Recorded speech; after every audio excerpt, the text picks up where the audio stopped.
Good morning, Jim and Tim here doing our walkabout, which is the Wednesday walkabout. It is the Wednesday walkabout before the auction on Saturday, Jim. Yeah, the precursor. The precursor. Big word early on there. That's a good start, Jim. Yeah, so that's what we're doing today. So a little bit more detail on the cars. However, as always, please go on the website.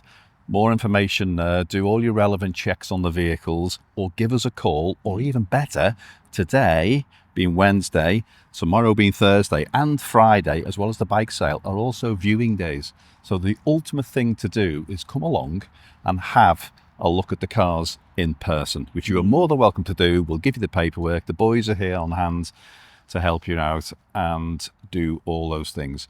And one quick thing before we get going, just saying, get well to George.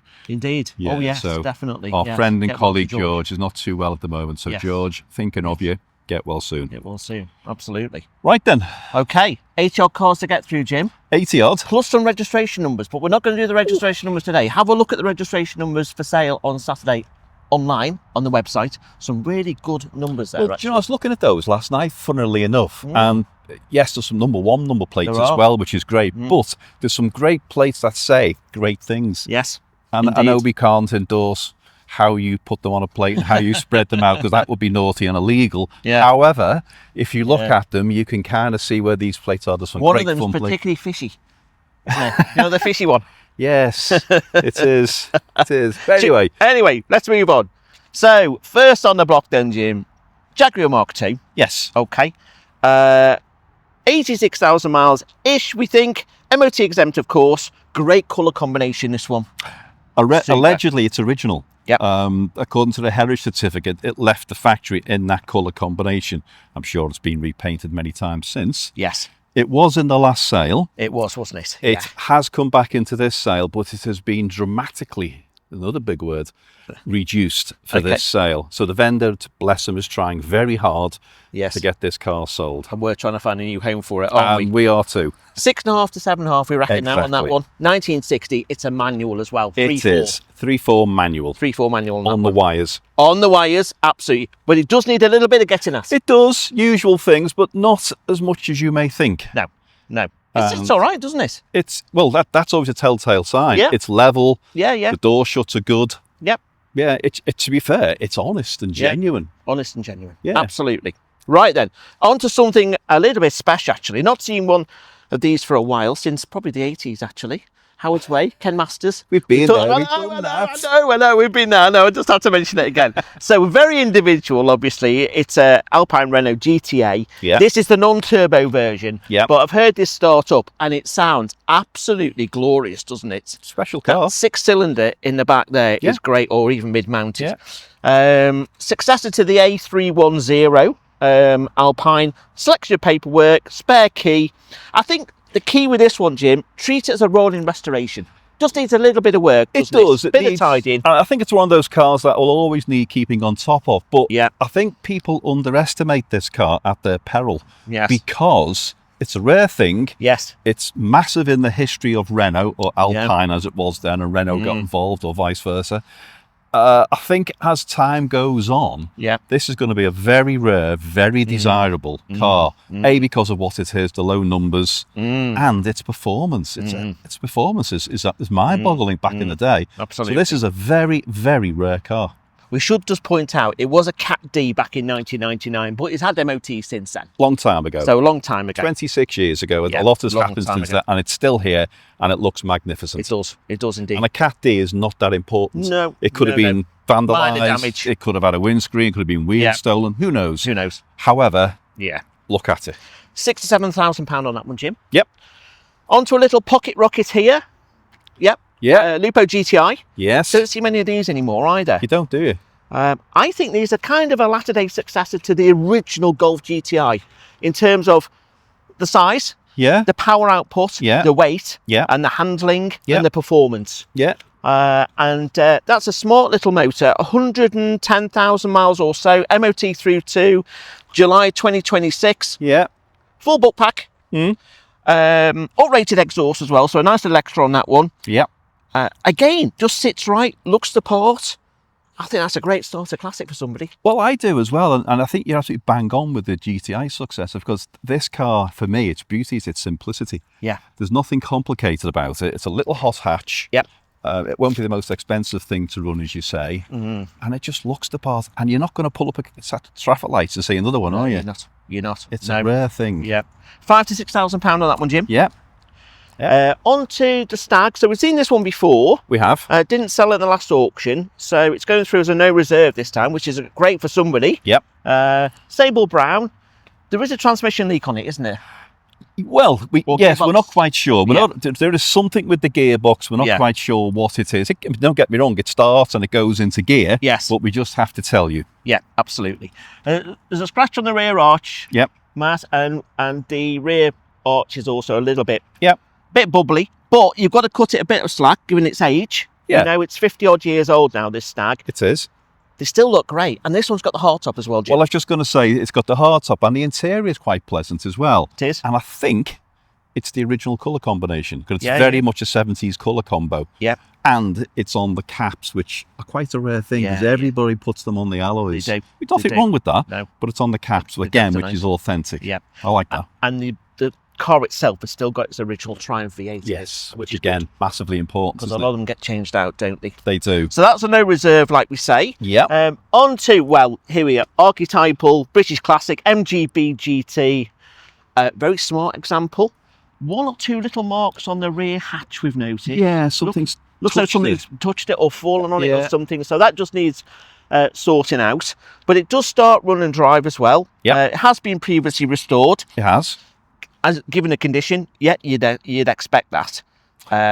Ross styles that have been refurbed as well. The interior was in good nick. It is. The black cloth interior. Yeah. Webasto. Yeah. What more do you want from MGB? Well, chrome bumper. Do you know what? As you say, it's had a restoration which wasn't so long ago. That is an absolute perfect car you could use through the winter. However, if you spend 2 or 3 weekends with that on the chrome and cleaning it, that would be magnificent. Yeah. Smart looking classic. Again, you know, starter classic for somebody, maybe that one. Yeah. £5,000 to £6,000 on that one, I reckon, Jim. Now, here's one of our old friends. Oh, I love this we car. saw this one before. You like this one, didn't you, Jim? Car. Yeah, yeah. I loved it the first time round. So, 230 TE. It's come all the way from London this time. So we sold it about 2.5, 3 years ago. It's been down in London for the last few years. It has. Owners lost his parking space down in London, and we've seen it again. So it's here to be sold. It's going through as a no reserve, which is great. Lots of paperwork. We've got a spare key with it. Chrome roof bars. Love them. Hey, well, what do you reckon? You know, what is it, 83, 84? Yeah. When the car came in the first time around, it came from a real nice family through bereavement, and it was the son who brought it to us, and he got quite emotional when he brought it to us, and rightly so, because he grew up with this car. He was a child and went family holidays all over the country in this car. Oh, right. And then the gentleman who bought it in London had it for a year, used it quite sparingly. Yep. But he enjoyed it, and as you rightly say, he's lost his parking space, and you know, he's entrusted us again to sell it again. So here it is, and I'm so glad to see it. Let's find a new home for that. Yeah, it's lovely, isn't it? It's got an MOT on it till July 2026, which is always a good bonus. Yeah. No reserve, 1984 model, and yeah, I think that should go and should sell well. That's a rare thing. It's 1980s Mercedes. They don't get any better than that, do they? No, absolutely. Right, XK8 then next. Yeah. Nickname Pixie. It sounds quite cheeky, doesn't it? It does. Pixie. That's because of the number plate. I think so, yeah. You got the XK number plate there. MOT through till September 26. Loads of history. Owned by the existing vendor, who's a Jaguar Drivers Club member for the last 14 years. So that car has been loved and cherished. Lots of work done over the years just to keep on top of things. So the typical areas that these cars need attention to have all been done, which is great. It's all in the file. It's a no reserve, Jim. It is. I think little bits and pieces I've noticed on it. There's the odd little mark here and there on the sill. I think there's one little mark on one of the sills. But again, that's not a bad thing. The arches are good. Yeah. It's a great colour combination, I have to say. Yes. And it's an early car as well. And often the early ones are the ones to have if you're in a collecting frame of mind. But it's a very pretty...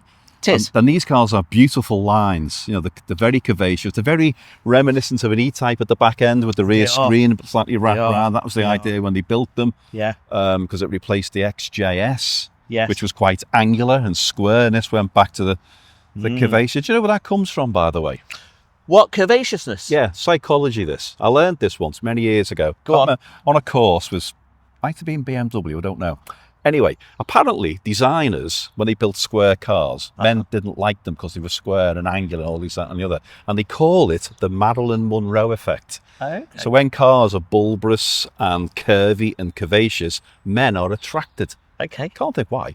But that is why they went through a generation of cars in the 90s and early 2000s where they were slightly curvaceous. Okay. Yeah, Gosh. there you go. Mate, Interesting fact, guys. Another interesting fact from Jim. Things have changed now a little bit because they went down the angular route again. Yeah, they have a But little bit. That's why that happened at that time. But that's, I mean, curvaceousness obviously Absolutely. there's longevity in curvaceousness, isn't it? Because look at that, that's 30 years old and it still looks great. Yeah. Yeah, it is. In my mind. Absolutely right. Yeah, there you go. Yeah. I like Looks that. Great. Headliner just needs a little bit of attention on that. Standard on Jaguar. But yeah. Don't I know it? Me too. Absolutely. Mine's well, funny enough. So, a little French fancy for you, Jim. Yes. Citroen Traction Avant, 1952. 2 former keepers since it came into the UK. 82,000 kilometres showing. It's absolutely charming. It is. Lovely, and isn't it's it? a left-hand drive one. If I'm not wrong, that signifies it's a French build car. It is. He did build them in England for a while. They didn't did, but this one's a Frenchie. Left hooker, French car, very authentic. Yep. It is absolutely beautifully charming with great, and we use this word sparingly, Yes. patina. Yes. Some people might paint this. Do you know, Yeah. I wouldn't. Yeah. I'd leave it. Yeah. So I think it just adds to it because the interior is nice. It is. It drives well. Yeah, drives well. Got an MOT on it till August 2026. It's still got the original Philco radio inside. It was off-road between 2008 and 2023, but it has been recommissioned since. Yeah, it has. So it runs, starts and drives, got the MOT, and absolutely charming. It is. And like you say, just use it as it is. It's just a great car, isn't it? £5,000 to £6,000 on that one, Jim. Yeah, that's value. And then on to another £5,000 to £6,000 car, something completely different. So, what you're going to have? You're going to have the Rolls-Royce Silver Shadow or the Citroen Traction Avant for the same money. What do you reckon? For very different reasons. That's a tough thing to say, isn't Maybe it? buy both. Maybe you could buy both. Maybe you could. Yeah, £10,000 or so. What a collection of cars you've got there. 2 classics. Yeah. So this roller's come to us for 21 years worth of ownership. Wow. Matching Avant tyres. It's showing 24,000 miles, which I don't know. You can take that with a pinch of salt. Might be 124. Don't know. Yeah. We'll need to do some checks on that one. It was originally sable brown, apparently. Now it's been resprayed white with the gold pinstripe down the side. Yeah, and the gold. Well, I was going to say gold silver lady. It's not. It's a gold lady. Silver now. lady. It's gold David lady. Soul.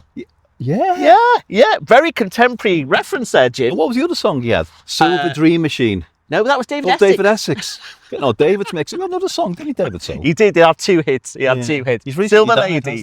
hasn't He has. Yeah, anyway. We've gone off on Welling. Yeah. Right, okay. Back in there. Right, yeah, come on, let's get back to it. Yeah. So £5,000 to £6,000, like we say. Yeah. Resprayed 1994. Got the original bill of sale, this one.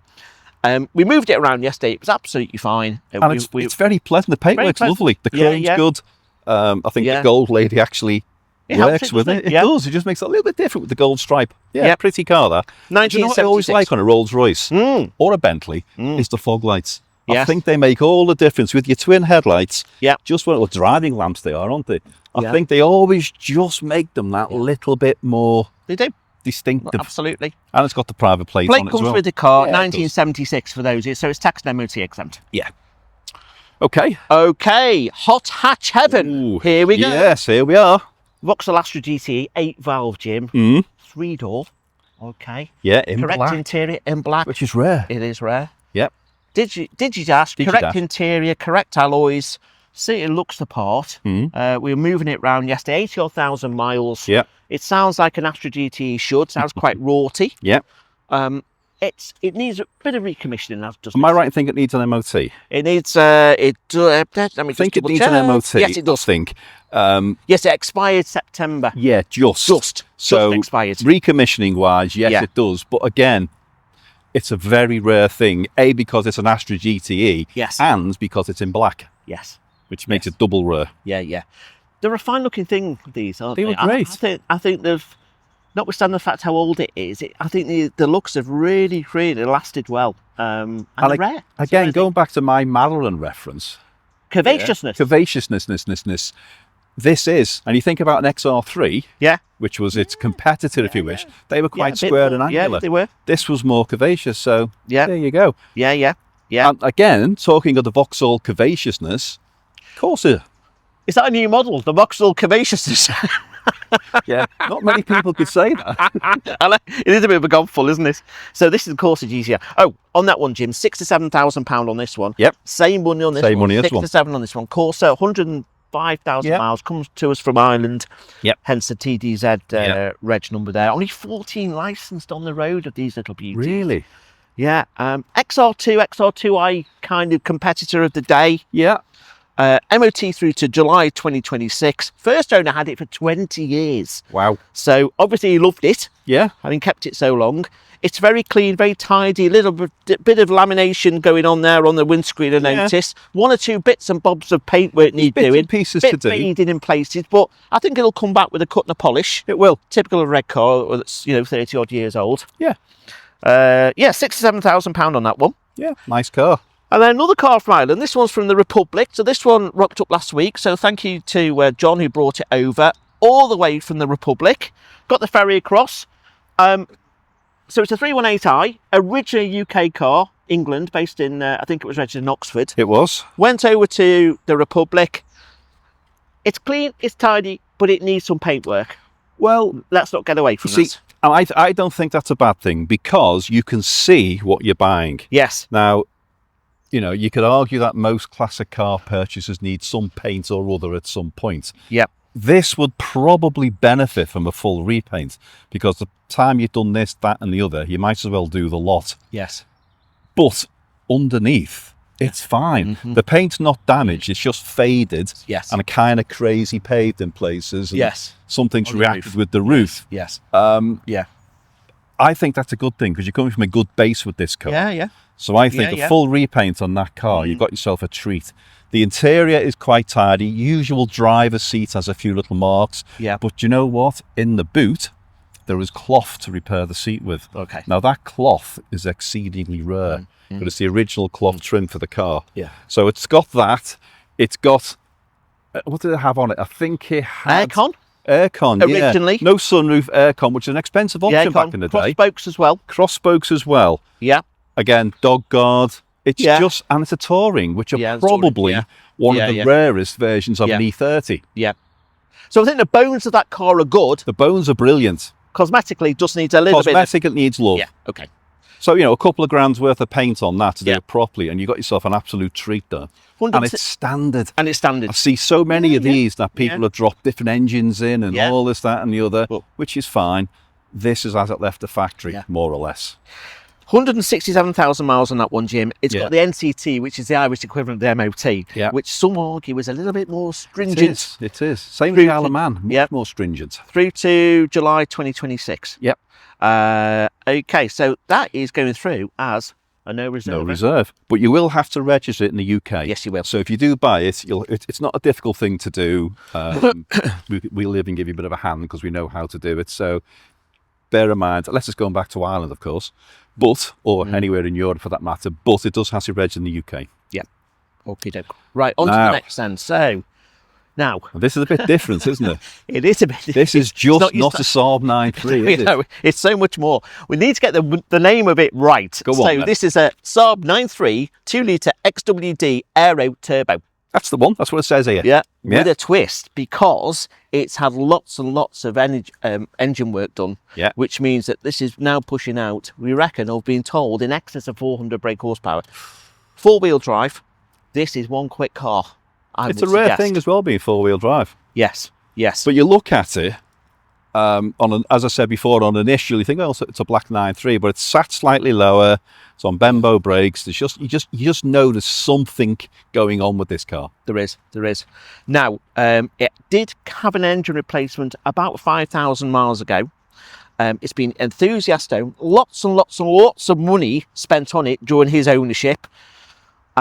And I think what the guys really need to do on this one is have a look at the website. Yes. Because there's a breakdown there of all the work that's been done. Have a look at the listing for this car.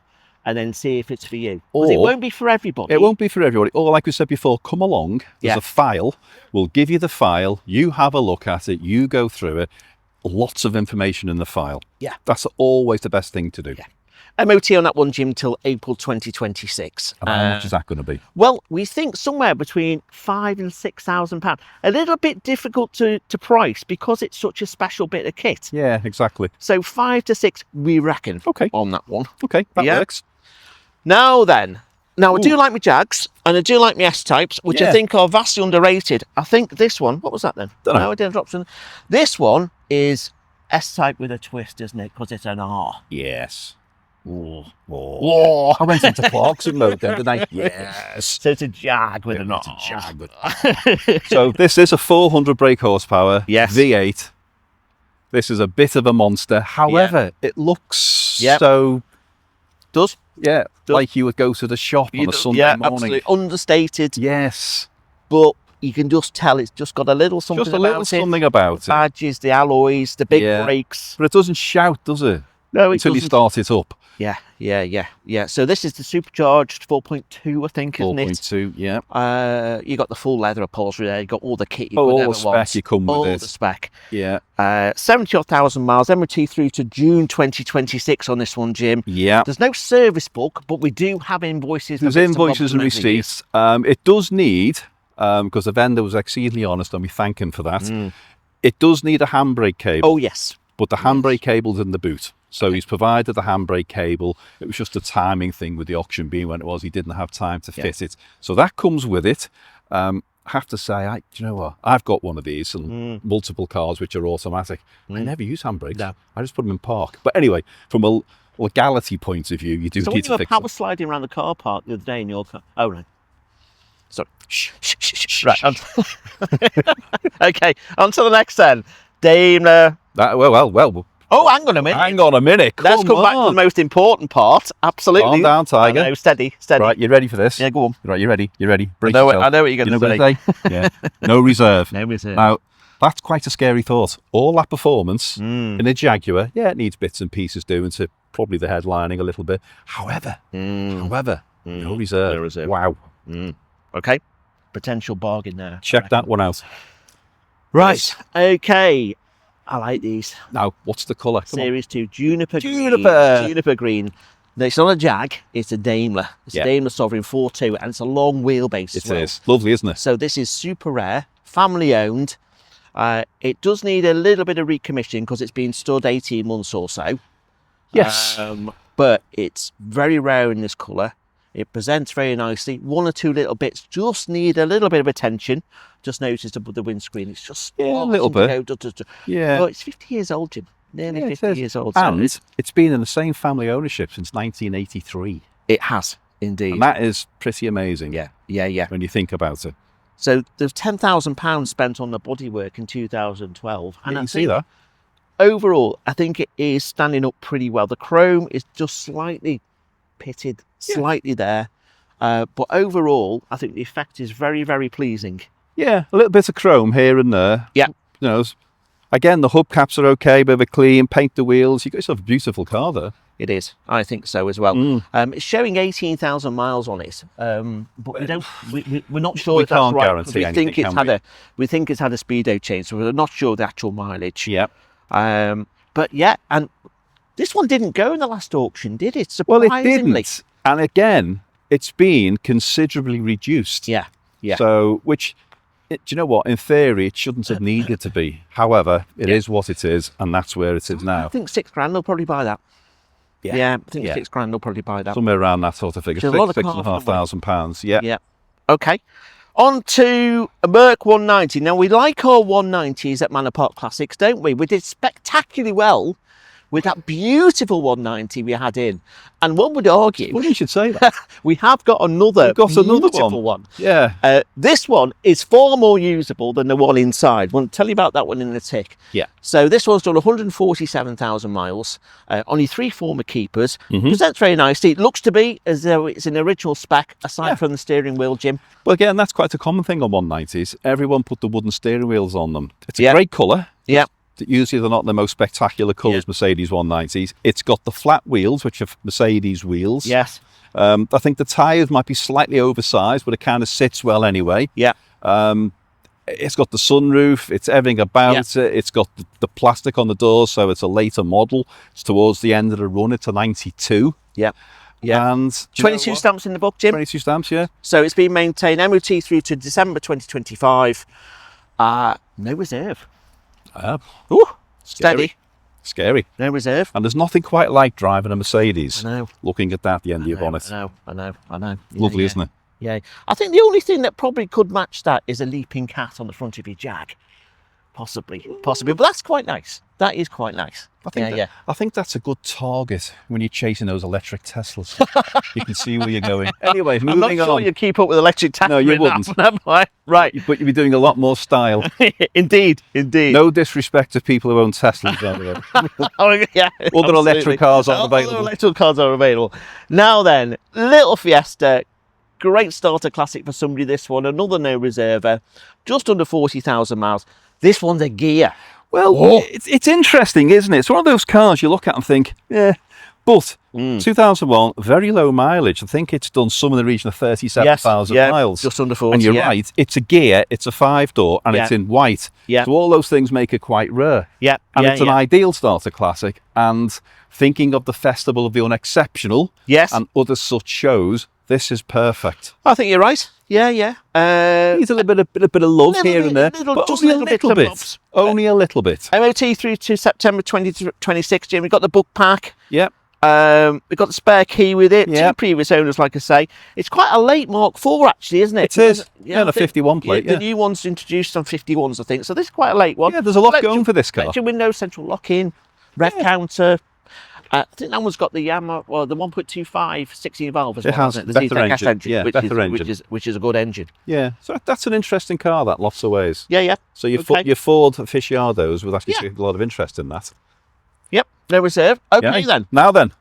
So we've seen this one before. We have. Now there's a big slice of America. There is a big slice, absolutely. Yes. Or in this case, a big slice of Rain Hill. yeah.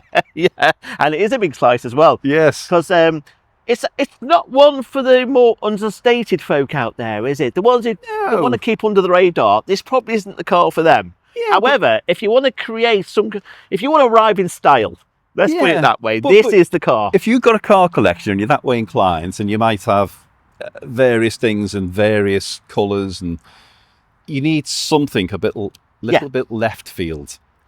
And this is definitely that. It's red with a red interior. It has this roof detachable, and there's a targa that goes on, which comes with it, by the way. Yeah. It makes a hell of a sound. It does. It's very, very American. Safe to say, it does need a little bit of recommissioning. It does. It's been stood a while, but you've got a 5.7 litre 8-cylinder engine under there. Yeah. Beast of the thing.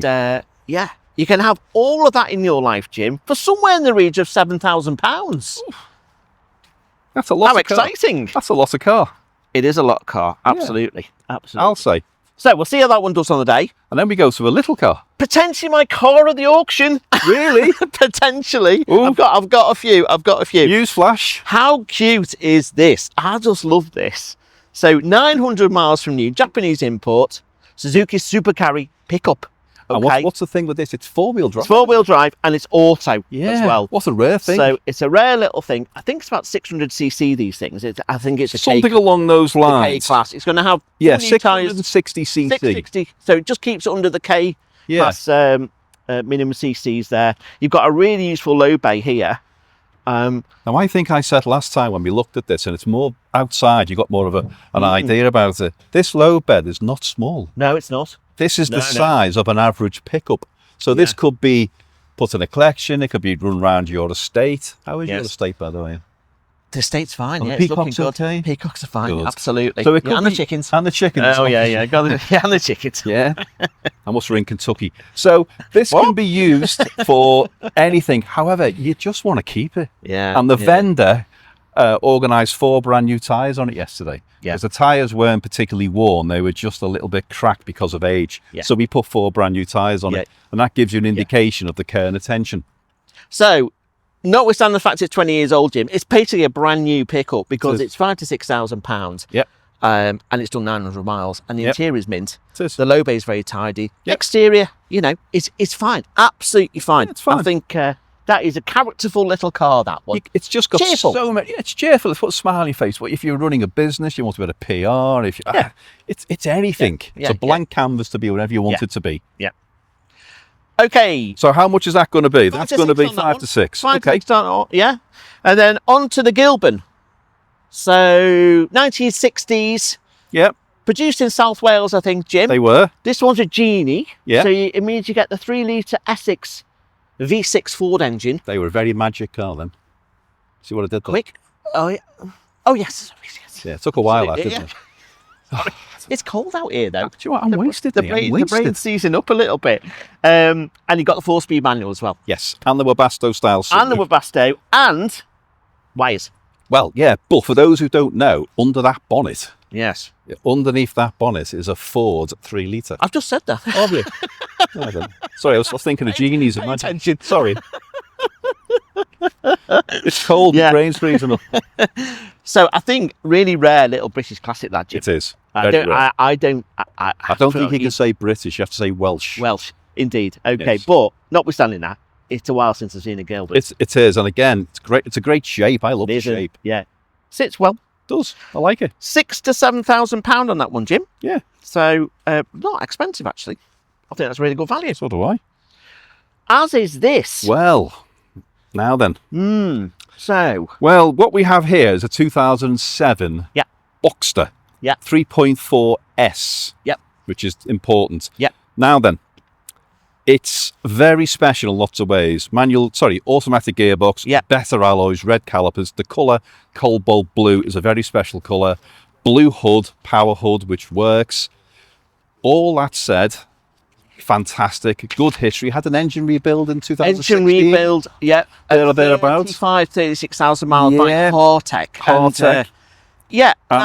Now we've done a bit of work on that, Jim, just to go into that a little bit more detail. So we just spoke to the guys at Hartech, and they're very kindly given us a summary of everything that was done. So this was it wasn't just any minor engine rebuild. It was a full hit. I spoke to my friend who knows his Porsches inside out. He reckons, and it's don't take this as gospel, probably about 14,000 quid's worth of work to rebuild that engine. Ouch. And so that was done just over 30,000 miles ago. 10 years ago. So, you know, I think there's plenty of life left in that engine. I'll say. Plenty of life. I'll say. What the car needs, I think the car, its colour, the way it sits, what it is, engine, gearbox, it needs a little bit of paint here. The paint has faded in places. Yeah. The wheels need refurbing. Yeah. But apart from that, this is a car. Now, if this car was on a dealer forecourt and it was perfect, this could be 12, 13, 14,000 pounds, and then some, if you could find one. Absolutely. In this colour. Yeah. Because they're all black and silver. I'd agree. So that is a special car. It is. And the nice thing about it, and this is the bit that baffles me, and this is where people need to look long and hard at this, because this car can be bought somewhere between £6,500, £7,500. Now that is value. That is value. Yeah. MOT is due at the end of October as well, Jim. So it will need a fresh ticket very soon. But nevertheless, it went through the last MOT with not a lot of problems. Yeah, so check it out. Go on Vosa MOT history. Yeah. Satisfy yourself, but take it from us. That is a lot of car. Yeah, it is. Okay, super duper. Right then, as is this, a lot of car. Yeah. A lot of car. So the Quattroporte, Jim. Wow, what a fine looking saloon. It's an amazing thing, isn't it? And that's got the 4.2 litre V8. Is it the Ferrari derived V8 in it? Yes, effectively, it's a Ferrari saloon, isn't it? When you think about it. Yeah. That's what it is. Yes. Quattroporte means it's 4 doors. Oh, well done. There you go. I'm not quite as thick as I look. No, you are. Anyway, so in Grigio, I can't remember. Grigio, it's grey anyway. It's grey metallic. Grey metallic with the saddle leather, bit of wood trim in there, black alloys. Now, I don't think the official Quattroporte alloys, but they certainly work. Yes. With the red calipers. Yep. It looks fantastic. Yep. Sounds fantastic. And again, an awful lot of performance for very little money. And what great Italian styling. Yeah, lovely. It's beautiful, isn't it? 81,000 miles, Jim. Duo select gearbox on this one. It is. Now, thing I say to people, don't be afraid of the gearbox. People always say, oh, DSGs, SMGs, you know, duo select gearboxes, they're awful. They're not. You just need to know how to use them. If you know how to use that gearbox, it's amazing. Yeah. You'll never go back. Trust me on that. Main thing with these is service history, and this one's got a good, strong service history, hasn't it? Yeah. And an MOT through till May 2026. Yeah. And again, people get afraid of the cost of servicing on these. As you know, I 5 or 6 years working for Maserati. Don't be afraid, because they're not as complicated as you may think, and there are many, many specialists. There's a very, very good specialist, not a million miles away from here, Marius. So if you're watching, hi Marius. He is brilliant, and he services these all day long for very little money. Cool. So there you go. Excellent. Good stuff, good stuff. Price-wise on that one, Jim? Price-wise, yeah, exactly. Yeah, 5 to 6 on that one. Value? Now then. Oh! Now then, yes. DB9, obviously. I just love the name of the interior on this one. So this is Oh, you're going to get Oyster. excited again, aren't you? I'm going to get excited. It's Oyster with iron ore interior, which is like a burgundy kind of damsony dark red colour. Yeah. Whichever which way you call it, Yeah. it's beautiful in there. It is. It's very, very, very bespoke. Very nice. A little bit of fading on the wood on the centre console there. They all do that. That's a common thing. But this car is coming to us with the benefit of being recently recommissioned. £4,000 has recently been spent on this car. It's got a fresh MOT on it. Unfortunately, we don't have any service history with the car, but No. there is a but there, isn't there? There is. Now, you need to, again, please read the description. We did a little bit of work on this car, as we do, and we found a previous advert when the car was sold not that long ago, a few years ago. And in this dealer's advert, which we've printed off, so we've got it and we'll give it to you. It itemised, I think it's 14 stamps. Yes. So that it itemises a history. what We, was meant, we yeah. can't 100% say to you, there's a service history. However, there is documented history on this car. So, Yeah. paintwork here and there needs, but again, it's typical Aston, little bits top of the roof here. Yeah. Something and nothing. The wheels are lovely. The brakes look good. I've had the calipers. They look quite new, actually, in some respects. They do. This car can be bought or will start. I don't think it'll be bought. I think it will start somewhere around £10,000–11,000. Where it finishes is anybody's guess. But for an Aston Martin DB9 to start at that price, it could, in theory, it should do £18,000–19,000. Yeah. But you know what? If it doesn't, once it goes past maybe £10,000–11,000, this is on sale. Yeah. So, but please read our description, read all about it, check the history. We'll happily show you. We'll show you the car. We'll show you the paperwork. But what value this represents? Absolutely. And beautiful looking car as well. Beautiful looking car. Yeah, absolutely. Right, Jim. Right. Should we go inside? Let's go inside. Okay then. We still have our T-shirts. merch: t-shirts, hoodies, caps, mugs. So we still have them. We've got young Robert in here, Yeah. sporting his cap. He's been in there months, hasn't he? Bless him. We need to let him out someday, don't we? Doesn't say much, does he? He does very quiet. Got lovely eyelashes though. Anyway, Okay. Right. So get your merch here. moving on. More importantly, onto the cars. Yes. If I can just squeeze past these gents here. So we've got here a DFP Petite, Jim, from 1925. Very sweet looking. It's 1920s classic. It's beautiful, isn't it? Current ownership since 1987. Yeah. I think fair to say it's probably a restoration. I think so. I think so. But this is what I like about it. Is, yes, it looks a wee bit mucky and this, that, and the other. But this is how it came out of its storage. Yeah. We've got a spare block, a spare head with it as well. We have. It was rebuilt in 1964 and then rebodied in 1974. So you've got this very attractive ducktail on the back here. Yeah. Little two-seater. It's very narrow, isn't it? When you look at it, it is so cute, isn't it? Yeah. I was talking to Will before, actually, and this has tickled his fancy. I can see. So he might well have a bid. And he had quite a good idea, actually. Maybe stick a Austin 7 engine in it. Potentially. If you have a save your problem getting the parts Yeah. for this, because Yeah. it might be a problem getting parts, that's a good idea. Might have trouble getting parts for a 1920s French bit of exotica. If you've never been onto Amazon. Well, maybe, or the French version. Yeah. Whatever that is. Amazon. Need to apply for the V5 on that one. That one's going through as a no reserve, Jim. Which potential bargain there for somebody, because that's a sweet little thing. It's a sweet little thing, isn't it? I like that. Yeah, and it's the type of thing, as you quite rightly mentioned, you see in Downton Abbey. Absolutely, yes. Yeah, it's very Downton, isn't it? Yes. Very Downton. As is this. As is this. A little touch later, maybe. As is this. This is a mid-30s BSA Saloon.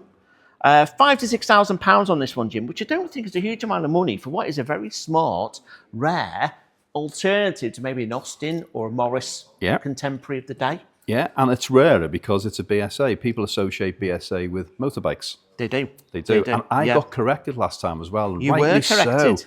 It's not British small arms. It was Birmingham small arms. Birmingham small arms code. So absolutely. Thank you for telling us. Yeah. Black over maroon. Yep. Got the retrimmed interior there, Jim. This one's got the pre-select gearbox as well. Starts, runs and drives. A cheerful little car. It's lovely, isn't it? Its condition is lovely. Very straight, very smart. Chrome's great. Everything's good about it. Sits well. Yep. £5,000 to £6,000 on that one, Jim. Yeah, it's not dear, is it? I don't think so. Yeah. No. And then we've got a little muggy minor van here, or more correctly, the Morris van. It's a 600 weight. I got all mixed up with my CWTs last time, didn't I? So I was corrected on that one. So it's a 600 weight, very smart. It is very. We think it was originally grey. It's been repainted in the burgundy, damson, maroony colour since then. All the better for it, though. Yeah, I think so. Only 2 former keepers. You know what? I think if you're a local odd job man, plumber, gardener, something like that, why get yourself a Transit? Get something like this. Yeah. If you're only doing local trips, it's fine. Yeah, if you're in no hurry and want to make a statement. Just take your time. It's a 1963. It's still got the original banjo steering wheel as well, Jim. 73,000 miles. Yeah. Probably just needs a little bit of getting out, a little bit of recommissioning work, because it hasn't been very far the last 15 years or so. No. 1963, like we say, £6,000 to £7,000 on that one, Jim.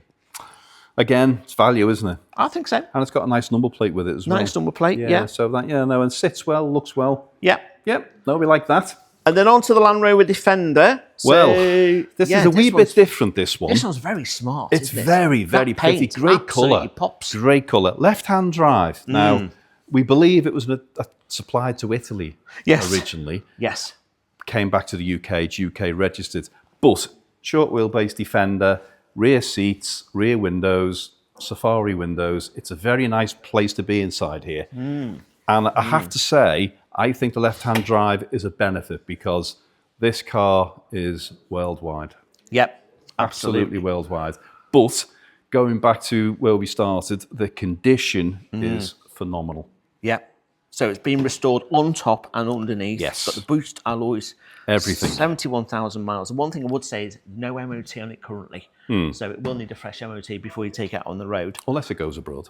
Unless it goes abroad, indeed. And it's got the 300 TDI engine fitted. We think somewhere between £28,000 and £32,000 on that one. Which, given the standard of that restoration, I think it's probably money well spent, actually. So do I. Absolutely. Like that. And as we know, these things are absolutely huge in America now. Yeah. So, and again, so what year is it? It's It's a 1998. So, Yeah, it's a so it 98. could go straight into America. Just over 25 years old. Perfect. Okay. So, there we are. Right, onto this little cheeky frog eye Sprite here, Jim. 1959. This is pretty, isn't it? Very pretty.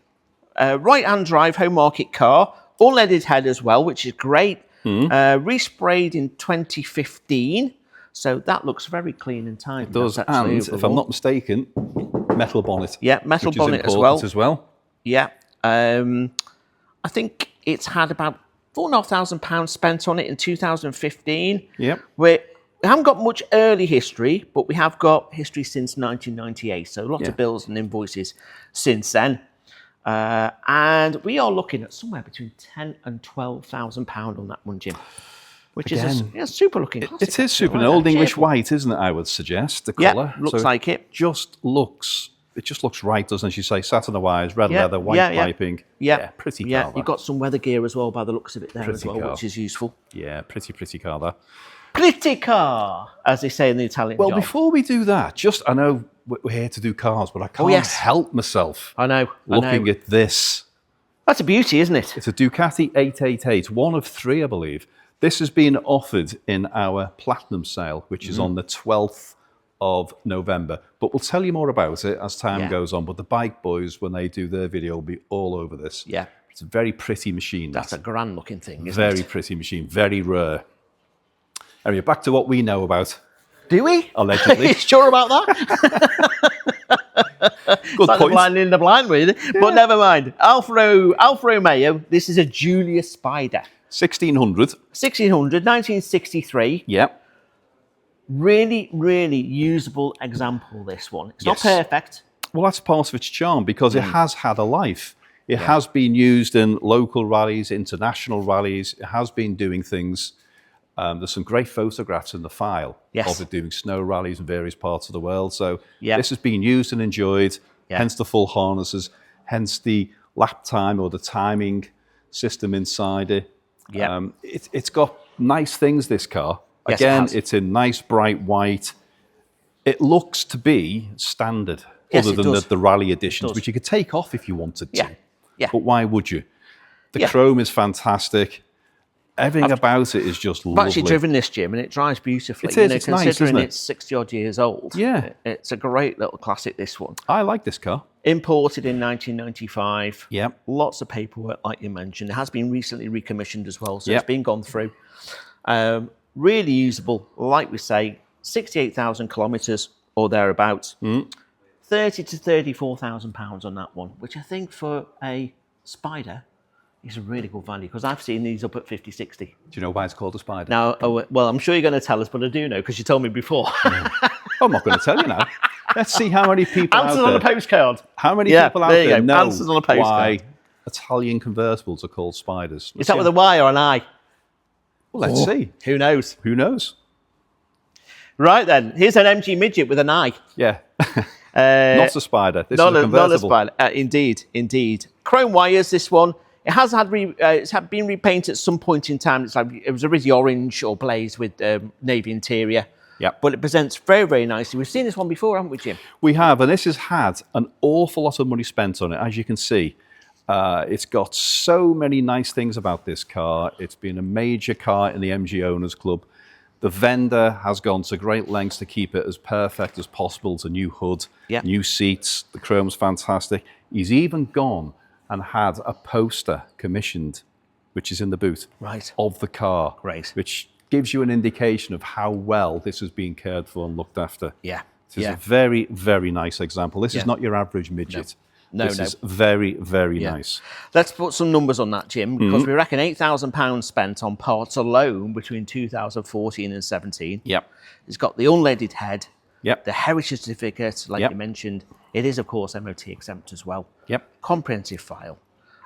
If I'm honest, there is a small little ding on the bonnet here. There is. But, and I think that's a... We mention it because everything else is so good. Yeah, we're really being really a little picky chip there. just there. And that's because we're being real picky because it's that good. We are being picky. That good. And it is just a pretty, pretty car.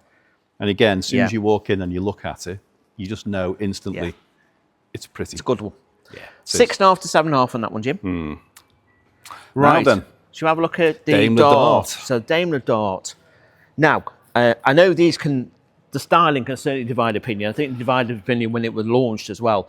Personally, I think they're great. Really different, really unusual. Well, that's part of its charm, isn't it? Yeah. It's not your usual. Do you know the police used to use these, by the way?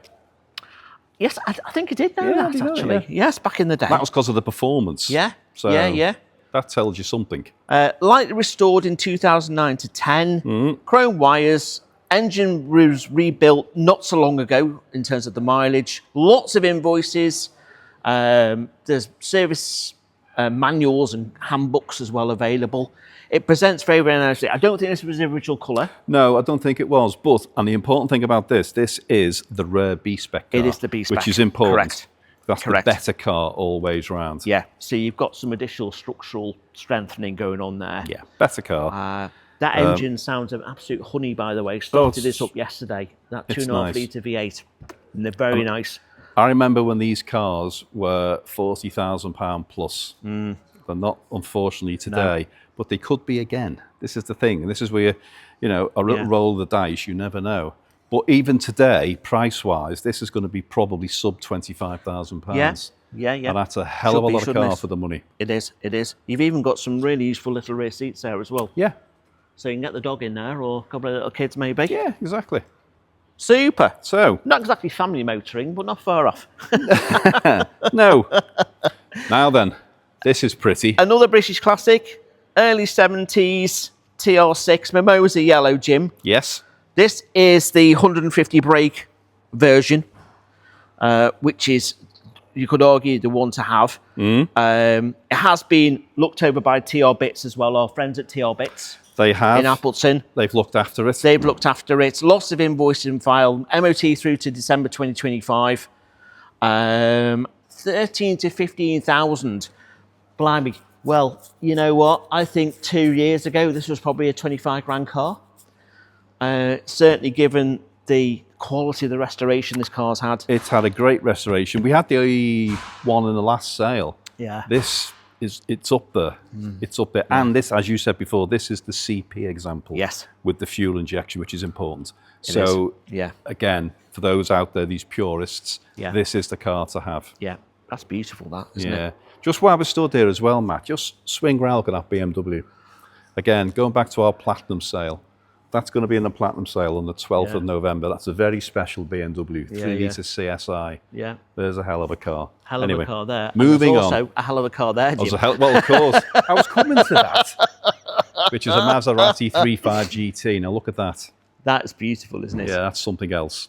So, you know, we're all car enthusiasts, don't you, Jim? Because I'm like just telling the guys out there were 5 or 6 of us just stood here. And we were just stood here yesterday, weren't we? The world was going on around us. It was just silence for about 5 minutes. And we just looked at that.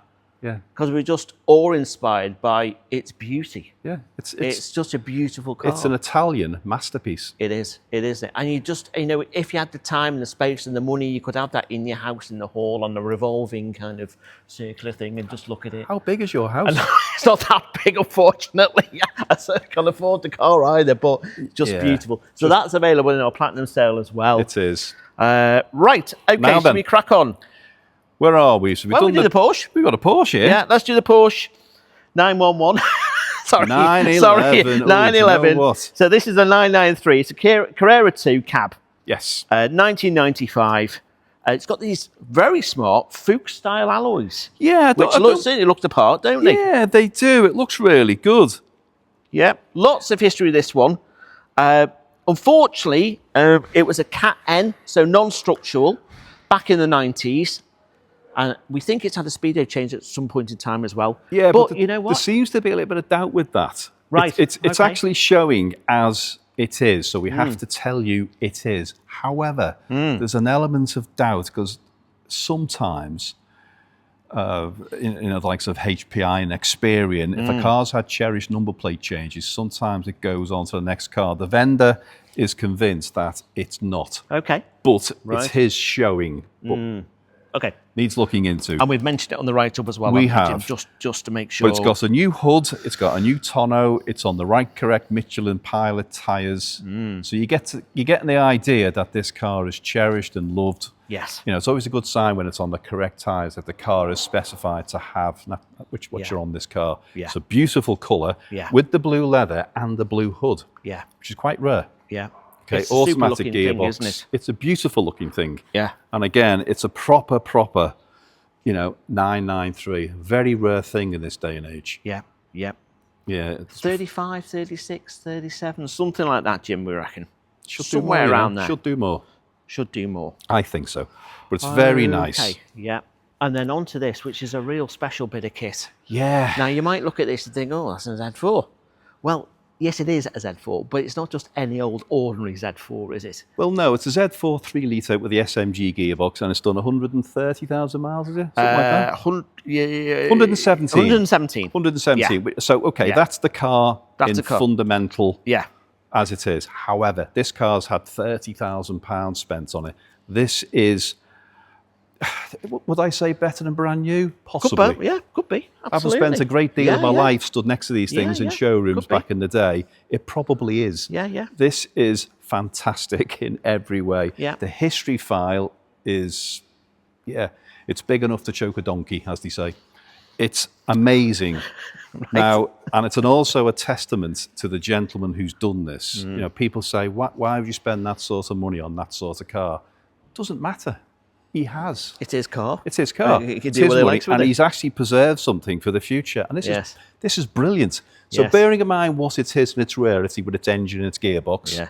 and its colour and all that goes with it, and how much money has been spent on it, Yep. and how rare it is, this could be bought for somewhere between £7,000 and £8,000. Well, that is a very scary thought. We've already had lots of interest, haven't we? Lots of interest. The phone's nearly melted on this car. It's almost as if you're walking into a BMW showroom in 2004 and here's a Z4, isn't it? It's that good. Yeah. So the mileage is academic. When a car is this good, you know, you've got to buy them. You've Sorry, got to buy it, haven't you? I just regressed then back to a BMW showroom in 2004. I'm back in the room. Everything about it is just like so straight and so honest and lovely. I've had a good look around this and I spent a good 10 or 15 minutes and I couldn't find the fault. No. Could not find the fault. That's a rare thing. Yeah. I'm sure it has something somewhere if you looked really, really, really hard. But nothing jumps out at you. I think that's £7,000 well spent. I think It might do more. it's going to do more. I think so. If this doesn't begin with a 9 or a 10, it something should very do, wrong. should Because you do. can't buy this car. No. You know, No. back in the day, it was £30,000 plus. If you go to buy, for a gentleman rang me the other day who's coming to the sale, and he wanted to organise a space to park his car, which is fine. He's got one of the last ones that was made. He gave £65,000 for it. Wowza. £65,000 for the Z4. Wow. I mean, Yeah. Wow. Yeah. anyway. Okay. Right then. On to the Stag then. Yes. So, I think the first thing to say is if you're after an original Stag in original spec, this probably isn't the one for you. But we have got other Stags available. We have. But notwithstanding that, this car looks a treat, has plenty of money spent on it.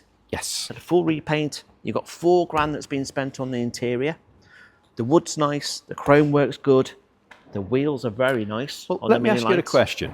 Okay, here's a question which you can pose to people. Do you want to buy your classic car to put away and keep it locked garage and it comes out on high days and low days? Or do you want a classic car that you can get in, enjoy, drive and have the pleasure of owning? For me, it's the latter. Yeah. This is that car. Yeah, I think so. It's not original, it doesn't matter. But No, it's no. beautiful, it's Yes. well done, it's well presented, great colour. Yeah. A lot of money's gone into this car. The interior is fabulous. Yeah. It's a little bit Volkswagen GTi, isn't it? Yes, in the it is. tartan. It is. But again, it's fabulous. Yeah. It's a manual car. Is a correct engine in it as well, I believe? Yes. Yeah. So There you go. £17,500 spent on this car, Jim, since Oh, yeah. 2019. I can see that. It's got the original engine, lots of invoices. It's showing 87,000 miles, but you know what? It doesn't really matter because it's in such good nick. Yeah. You know, very, very presentable.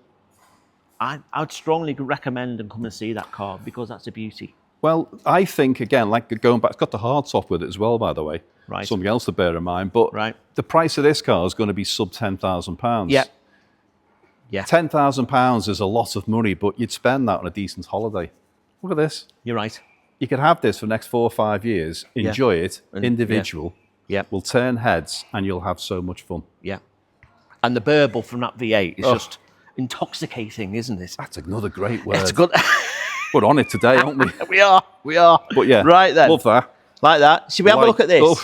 Now, yo. Because this is a bit special as well, isn't Where it? do we start with this? So, let's start at the beginning. It's a Lotus Cortina Mark II. Okay? That's A proper one, Jim. Proper one. HPI, all that goes with it, V5, all verifies that. Yeah. Then it got put into Alan Mann race colours, which is the red with the gold stripes. Alan Mann was a very famous racing team, which have just started up again, by the way. All right, okay. They've reincarnated in a different form, using the same colours, which is great. That in itself is fantastic. Then the car has been restored to within an inch of its life, and I mean that, to an inch of its life. It is fabulous.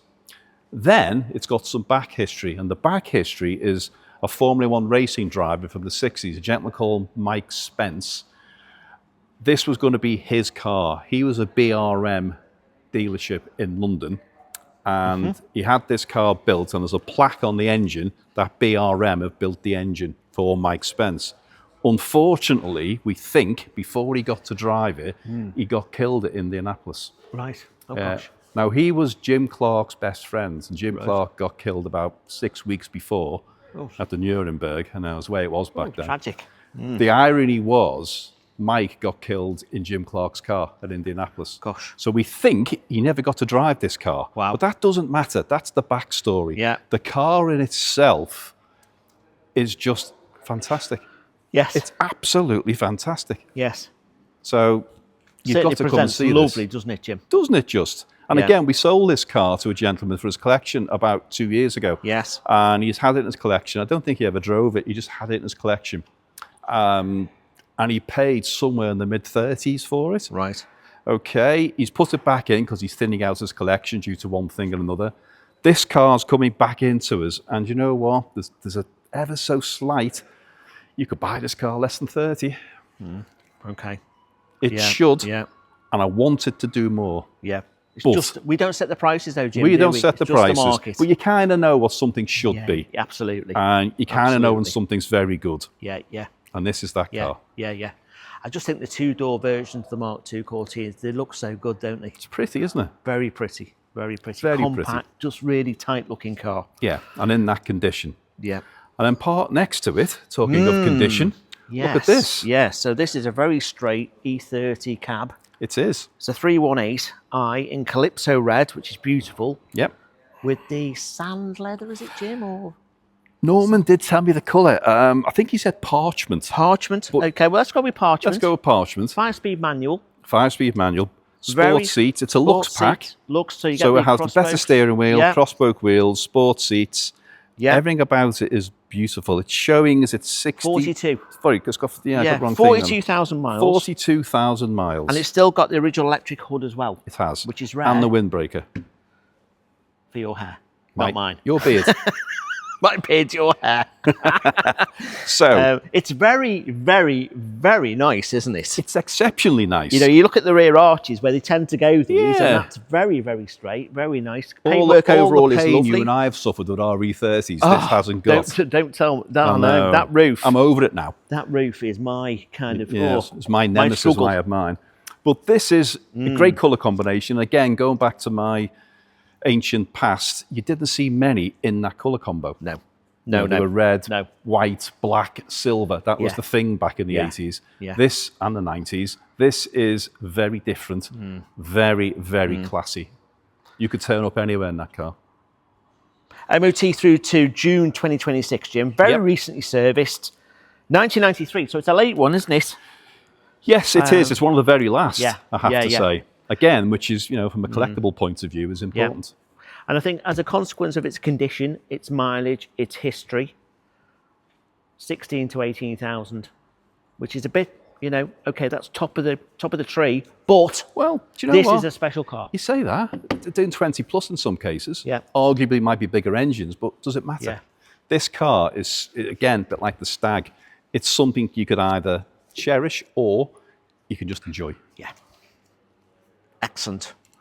Right, Right. then, now we mentioned this outside, didn't we? So We let's have a did. closer look to it. So if Matt can wander over here with his camera. Now, we sold a lovely 190E in the last sale. We did. The didn't smoke we? silver one. The smoke silver one. And we thought, we're never going to see another one like that. And then, ta-da, like Yeah. magic, another one turns up. Yeah. But this one, you could argue, maybe is even nicer.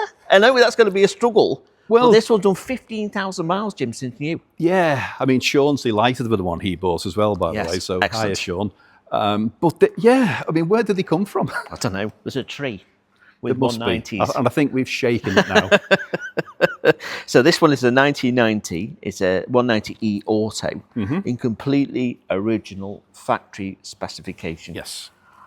It's absolutely immaculate. Yep. It's unmolested. Yep.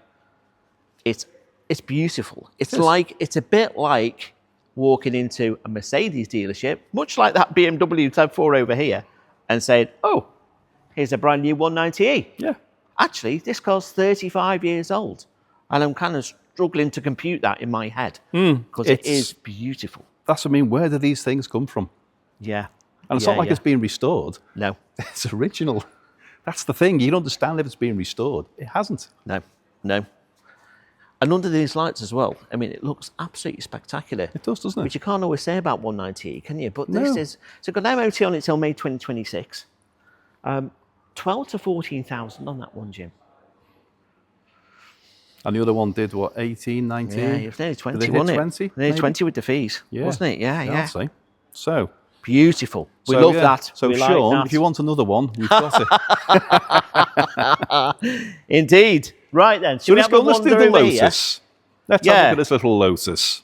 Now this is a sweet looking thing, isn't it, Jim? Isn't it? So I think we've seen this one before, have we? We have. Again, it's come from the same collection as the Cortina. Ah, right. Okay. So the gentleman had an eye for these things. Yeah. And maybe a bit of a Lotus thing going on. Yeah. Lotus Cortina. Yeah. Lotus Elan. But this one's very, very, very pretty. Yes. Yes. I understand it just needs a little bit of finishing up here and there. It was going through a restoration, and for whatever reason it stopped. But the interior's done, the engine's done, many new parts. Looks like a new tonneau cover. The bodywork is where they, for whatever reason, they stopped. There's nothing. How would you say? There's nothing particularly wrong with the bodywork. There's just the odd mark here and there. It's just showing its age, isn't it? I think. Again, maybe that word again, patina. But yeah. I mean, it's. I wouldn't do that. I would not paint that car. You could use it as it is, definitely. But the people who are picky, as it were, or who really wanted to take it to the next level. Yeah. So stuff like this here, where you just see the fiberglass is just cracking a little bit here as well. But again, we're being very picky. But and we are being picky. The joy of these cars isn't necessarily about the paintwork, it's about how they drive. And that's the important thing with this. And this is and that we know that this one's being fettled. Yeah. And look at that interior. If you just come around here, Matt, if you stand where I'm stood now, what a beautiful place to be sat. Look at that. It is. So this is the S4, Jim, isn't it? It is. The drop head coupe. Lots of history. Yep. Now that is lovely, isn't it? So, we just need the viewers really just to understand what they're buying now with that. It's not a perfect Elan S4. No. But not a bad with a little either. bit of fettling, I think that could be a real treat of a car, that It is. But again, it would appear to be factory standard. Yes, that's the nice thing, which is important. It's not being messed with, it's not being molested. It's as it left the factory. Everything about it looks correct. Down to the wheels, the colour combination, the colour of the bumpers, the little badge on the rear quarter. The more you look at it, the more you see. Yes. The detail is all there. Yeah. Super, isn't it? It is. Right then, so we have a look at this now. You and I like our Jags, don't we? We do. A couple of Jags here, very, very different. Yes. XJS, this is the facelift version with the big bumpers on it. Yep. Carnival red or flamenco red, I think. Oatmeal leather interior. Yep. 4 litre, yep. Auto, so you could argue it's the engine to have. I think the key with this car, Jim, is the miles, 45,000 miles. We see lots of these Jags, don't we, XJSs with 80, 90 or 100 plus thousand. Yeah. This one's done 45,000. Yeah, it's barely running. Barely running. Yeah, it's very, very straight, very honest. It's being looked after, you can just tell. That is a supercar, that, and all available for somewhere between 9 and 11,000. So 10 grand, you could have that on your drive. Yeah, and there's a bit more important things with this car. It's been owned for 22 years by the vendor, again, who was a member of the Jaguar Owners Club, who has took great care of it, and it's got the important outboard brakes. Right. Because the earlier ones had the inboard, as you probably know to your pain. Yes. You broke many a nail doing that, haven't you? That was a painful experience doing them. I know it was. But this has the outboard brakes, which means it's simple maintenance, simple usage. And again, it's important. Yeah. And you know what? These have been tipped and tipped and tipped, haven't they, for years and years to like fly, value-wise. And I think they started to increase a little bit. Then they've come off a bit. So I think their time is right. Because all the bad ones have gone now. They've all been scrapped. They've all rotted away. Yeah. And the parts have been used to save others. Yeah. I think with XJSs, buy the best you can afford. So if you can afford 10 grand, get this one bought. And 10 grand is not a lot of money for this car. Not really. Not really. No. And you can still enjoy it. It's not like, again, you've got to cosset it. Yeah. Drive it, enjoy it. And I think they're great looking things. Beautiful. And again, it's classy, isn't it? It's the colour. I think that colour on any car is classy. Yeah. It's a bit like Nightfire Red, isn't it, Ray? Is that a Metro? Is that a Metro colour? Fancy that. Talking about Metros. We'll get to the Metros. We'll get to the Metros. We'll get to Metros. I know. Steady now. Calm down, dear. Right then. Okay. The trouble I have. Jaguar Mark V, Jim. 1950s. Oh, special. Super. This car's had £110,000 worth of money spent on it. I think it was more than that. Maybe even more than that. I think it was more than that. Okay, so it's a fine looking thing. It's a beautiful looking thing. Now, some cars, not naming names, but sometimes, occasionally, we struggle to start them. The batteries go down, there's immobilizers, there's all kinds of electrics on them. The batteries run down and we struggle to start them. Is that Metros? No. Metros start first turn of the key at all times. Okay. As well you know. This car is 75 years old. I came to start it yesterday. It's been probably stood for 4 or 5 weeks. Yeah, click. Bit of choke, away you go. Amazing. So yes, this car is lovely.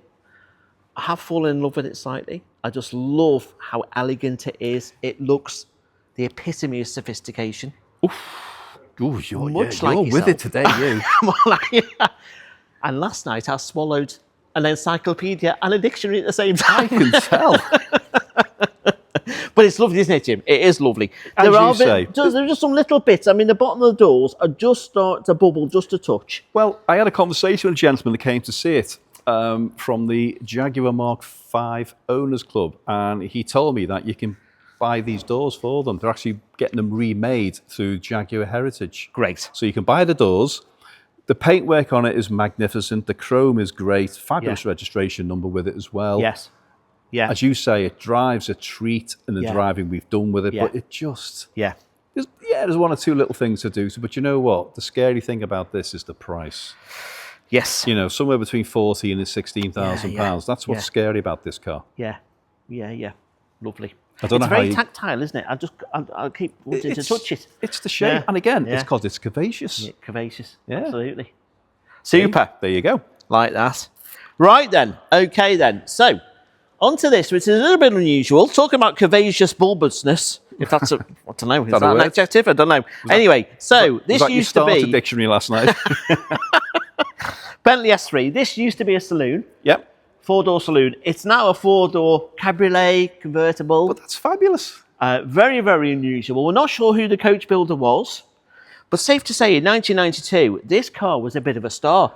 In fact, a little bit later than that, in 2012, this car was a bit of a star. Go on, tell the people. It was a starring role in Coronation Street when Rita married Dennis. Oh. Yeah, so this was the car that they used in the filming. So a little nod there to Coronation Street. We think at some point in time, certainly in his early life, it was owned by Lady Birds of Birds Custard fame when it was still a saloon. When it was a saloon, yes.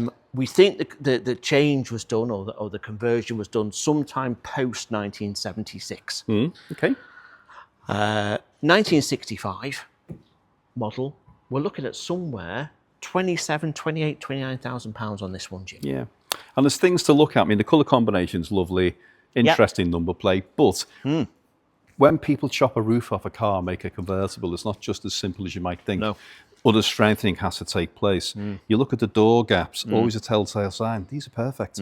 So you know it's been done correctly. You know it's been strengthened. Yeah. You know it's been done right. Yeah. Because otherwise, by now, it would have fell apart. Yes. And it hasn't. Yes. And it's just magnificent, isn't it? Yes, it is. It's a fine looking thing. Yeah, and possibly, maybe, the only one in the world. Oh, I reckon so. I've never seen one of those, a convertible version of that model before. I haven't. It is just... Bit of a one-off, that one. Very much. Yeah. Very much. Yep, so we talked about price on that one. On to this one then. Now, this is very super smart, special. Isn't it? Have you seen the paintwork on this? It's lovely, isn't it? It puts me in mind of a 1983 Ford Escort Ghia that my dad used to own in Caspian blue metallic. How can you compare that to an Escort? No, I'm just saying the colour. Obviously, I'm missing all the bells and trinkets on the front. Like the Bentley badge. Yeah, like a Bentley badge. Yeah, but the colour is reminiscent of the Caspian blue. Yeah, I know what you mean. I think I had a Capri in that colour once, actually. It's very smart, isn't it? Very smart. It's beautiful. Now, it's just, I mean, look at it. Again, this could be in a Bentley showroom. Yeah. It is absolutely amazing. It just leaps out at you. Yep. The interior is lovely. It's just a beautiful, beautiful car. It's got a great history, this car. It's got 15 stamps in the book from Jack Barkley. Right. It's got the original specification. I think this car was owned by Martin Buckley, wasn't it? It was. One at a motoring journo. One of the top motoring journos in the country. Only 33,000 miles showing, which we that's all think it's is done. correct. It's got the correct turbo speed tyres, Yeah. which, coming back to your point, Jim, is always a good sign. It is. Has it got the original Yeah. rubber on it? And it has. The chrome works very nice on it. The paint works lovely. The interior is great. That is an awful lot of car for not a huge amount of money. Well, this is the thing. The money on it, and this is what baffles me. It's 14, 15, 16,000 pounds. Okay. For a Turbo R. Yeah. Even a bad one is £8,000 or £9,000. Yeah. This is not that car. Pay the extra £5,000 and buy that one, wouldn't you? Because you'd pay 10 grand to get a bad one, absolutely. anything like that. And it'd never be the same. Absolutely. That is fabulous. MOT on it till May 2026, Jim, as well. And it's come from a private collection that has been very well cared for. It has indeed. Okay, shall we have a look at this one then? Let's have a look at this one. The Arnage green label. Yes. Well, yes, it is, but it's badged as a red label. It's badged as a red label. Not to confuse people. Yeah, so but it is actually registered as a green label. Yes, it is, which is the BMW engine. The BMW. So this is the 4.4. 4.4 petrol. 4.4 petrol. Yep. £4,000 recently spent on it. 72,000 miles. MOT on it till July 2026. Now the thing about this one, it's very smart on the outside. Oh, the but have a interior. look at the interior. It's fabulous, isn't it? Isn't it amazing? It is. Look, it is. It's reminiscent of my mother's front room, actually. You know, the posh lounge that we used to have. That you're not allowed to go in. And nobody was allowed in there. Yeah. It's a festival of kind of caramel and a bit of tan going on there and walnuts. It's, yes. I mean, you've got to say, when this car was built, or when it was ordered, someone's took a little bit of a leap of faith with it. Absolutely. Because there would be nothing to see to make you do it. Yeah. So you've done this out of your mind, as in you've thought about it, or you've done it from a computer or a spec sheet. Whatever way it was done, it's amazing, because there will never be another one like it. No. Again, matched to the contrasting exterior, Yes. it just looks. It's a brave choice on the interior, definitely. And when this car was new, it was a chauffeur car for many, many, many years. Okay, right. Okay, and at some point, as I say, it's acquired the red badges, but why not? Yeah. Why not? So we think it's done about 145,000. There or thereabouts, but it's had a lot of money spent on it. Yeah. Recently, because the gentleman bought it, spent an absolute fortune on it, and then realised it was a touch too big for his driveway. Big for him. So he had to get rid of it. Yeah. And again, it was in the last sale. Yes. Didn't quite make its reserve. It has been substantially reduced. Okay. So we're looking at what, 8, 9, something like that? £9,000. Okay. Should point out to the lads, there's just a few little marks. Here and there. But you know, it's 30 years old, isn't it? Yeah. And it presents in such a nice way. So it's a beautiful thing. It has had that speedo change, but I think that's very tidy. So do I. Just a colour for me. A lot of presents for the money. Yeah, it's so unique. It is. I just think that is the thing about that car. Yeah, absolutely. Okay then. Let's have a look at this one. So what we got here, Jim? Defender 90. It's a 1991 90. Yeah. Now, this again has had a nut and bolt restoration. It was a 200 TDI. It's now got the 300 TDI engine in. Okay. That's good. Believe it to be ex-military. Again, that's good, because they were built a little bit differently. And then this has been rebuilt again. And it's in the military dark green. Yeah, it's like a matte. It is a matte green, which they all are, yeah. However, it goes beyond that. Yeah. Because it's got lots of nice bits on it. It's brand new. Useful rear seats. Yeah, useful rear sheet. Brand new roof cover. Got the canvas there as well. Yeah, everything. Again, you look at it, you look at the frame, you look at the seats, you look at the interior. Everything's new. Very, very smart. It's as good underneath as it is on top. Yeah. Everything about it is right. We've got an MOT on it till September 26. Okay, the mileage is a bit toppy, but it isn't. It's academic. It's academic. It's being rebuilt. It It's doesn't being rebuilt. matter. It doesn't really matter, really. That's just what the Speedo states. Yeah. That is not what that car has done. No, absolutely. So 14, 15, 16 on that one, Jim. Yeah. And then onto another Defender. We've got a few Defenders in this Yeah, sale, haven't we? we have. This one's a little bit different. This is very different. So I think the key to this one really is that sign up there. We pointed that out when we did the walk around a few weeks ago. So this was the car that Masai used to demonstrate all their upgrades. So as a consequence, it's fully kitted out. It's fully loaded. It's loaded. Yeah. The thing that drew my eye on this car, Jim, was the interior, which is absolutely lovely. I think Land Rovers have a reputation of being quite utilitarian inside. That is quite lovely, isn't it? That's quite the opposite, isn't it? Yeah, Even now, the roof, the roof line is suede. Suede. The leather with the piping, the beautiful steering wheel. Yes. Beautiful. And the carpets, everything about it is just amazing, isn't it? And it's still got the pickup bed on the back. Still, which is useful. Yeah. So it's had a comprehensive restoration, like we say, used by Masai to demonstrate their products. Great interior, MOT through to February 2026. It's a 2002. This is the TD5, Jim. Yep. So you're looking at somewhere around 25, 26, 27,000 pounds for that one. Yeah. And if you're unsure what Masai is all about, just Google it. You'll be amazed. How much these things cost. I mean, it's mind-boggling what that may have cost. I dread to think, because again, you've got LEDs everywhere. You've got the soft nudge bar. You've got the spots. It's just perfect. The mesh grille. Soft nudge bar. Mind boggles. Right then. Okay, on to the next. Oh, no. Now then, who's in here today? Hello. There we go. So this is lot 245. Something a little unusual. Obviously not a car, but car related. Yeah. Yeah. I think it's great if you've got a little, collection somewhere, man cave or person place, should I say these days. Yeah. This is pretty much the thing to have, isn't it? She shed, is it? She shed. She shed. Yeah, it's easy for you to say. Careful. Get your teeth looked at. So this is an AA box, as they were back in the day. It's perfectly proportioned. Even got the old phone in there as well. Yeah. A couple of little pictures of the day as well. It's just a bit of fun. It's very sweet, isn't it? It's very sweet. And again, all credit to the chap who builds them. He builds them well. Yes, he does. And it's very nice. It's good quality. Yeah. I think it's a good, again, if you're a collector and you have a space within your collection, that would be great. Price? 800 quid, something like that? Less than £1,000. Yeah, less than £1,000. Less than £1,000. For a bit of fun, it's well worth it, isn't it? Absolutely. Yeah. Right then. Okay, Right. Should we crack on over to the next haul? Well, we got registration numbers. We have got registration numbers, yes. What we'll just talk through, obviously we can't show you an awful lot of this, but I'll just run through a few registration numbers. We've got one, which is always a good, VHU, so 1 Victor Hotel uniform. So that's going to be in the sale.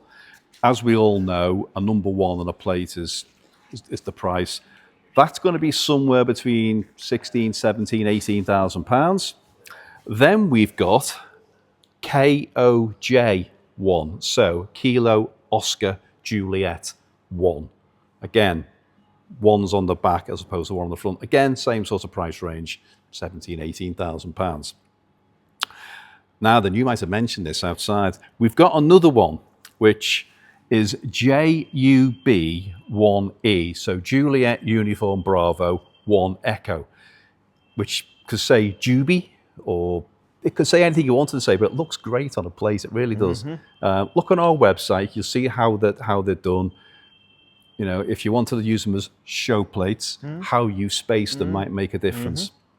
Then we've got another one, which is JEY5, so Juliet Echo Yankee 5. Again, another great number.